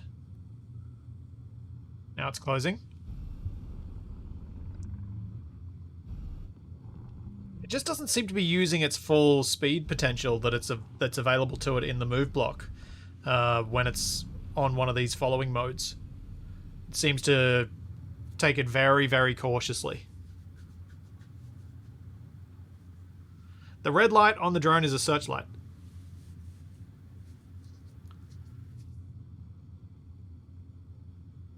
Yeah, it's more for things like cargo drones. I think you're exactly right there. That's where it's more useful. It's not a combat behavior, so it doesn't do things at high speed. Which is fine, because we have combat behaviors that do things at high speed. It just would have been nice to have a follow mode that's useful for getting into combat, and then having the drone set to...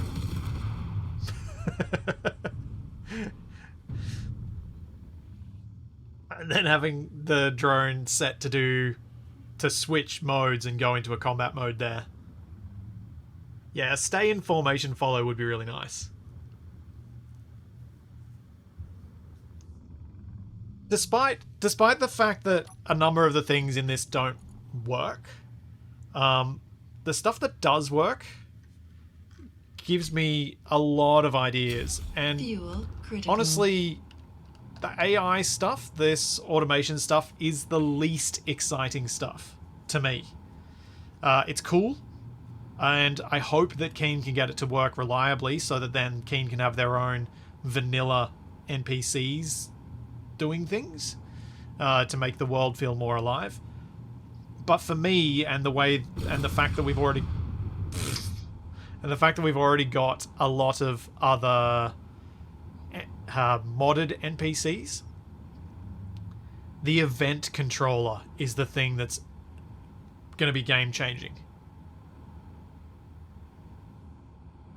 The event controller is going to have so many uses and allow us to do so many different things, to automate printers, to automate airlocks, like all of the little things, like automate drills so that they don't overfill, automate so many good things. And I think they're where the potential's at. And they appear to be working well. The event controller is working well. The small grid connector works as you expect it. As soon as they fix the crash to desktop with the custom turret controller sun tracking, if you haven't yet added a camera, that's working properly, so we don't need solar tracking scripts anymore. I think that stuff's working really, really nicely. But I'm gonna wrap up my testing on this here. I'm gonna be back with some more Space Engineers right here on Twitch next Friday at the same time. So this is Friday for me. So at around the same time next week, I've reached a point with my scrapyard mod and mods where I'm going to do a trial run with it and see what needs to be added, changed, fixed, so that you can actually play it in survival. So that's my plan for starting next Friday. I'll also be back on Monday with some Minecraft with Black Shadow, and on Tuesday with some Kerbal Space Program. So the Scrapyard mod, for those not familiar, is a mod where you play Space Engineers with salvage only. Just salvage, nothing else. You can place certain blocks, but most of them you can't. But I'll explain it fully next week when we go through the test of it, because I've made a heap of progress. Yes, very similar to Scavenge Hunt. But yeah, Kerbal Space Program next week, and the Kerbal Space Program release next week. Oh, wait, is that going to mess up my Friday plans? No, that's Saturday for me, the release. So I'll be streaming next Saturday too, with Kerbal Space Program 2. So next week's a big week. So there's all that and plenty more to come. And I will see you then. Thanks for coming, everybody. And thanks for helping with the testing. Bye. Ow.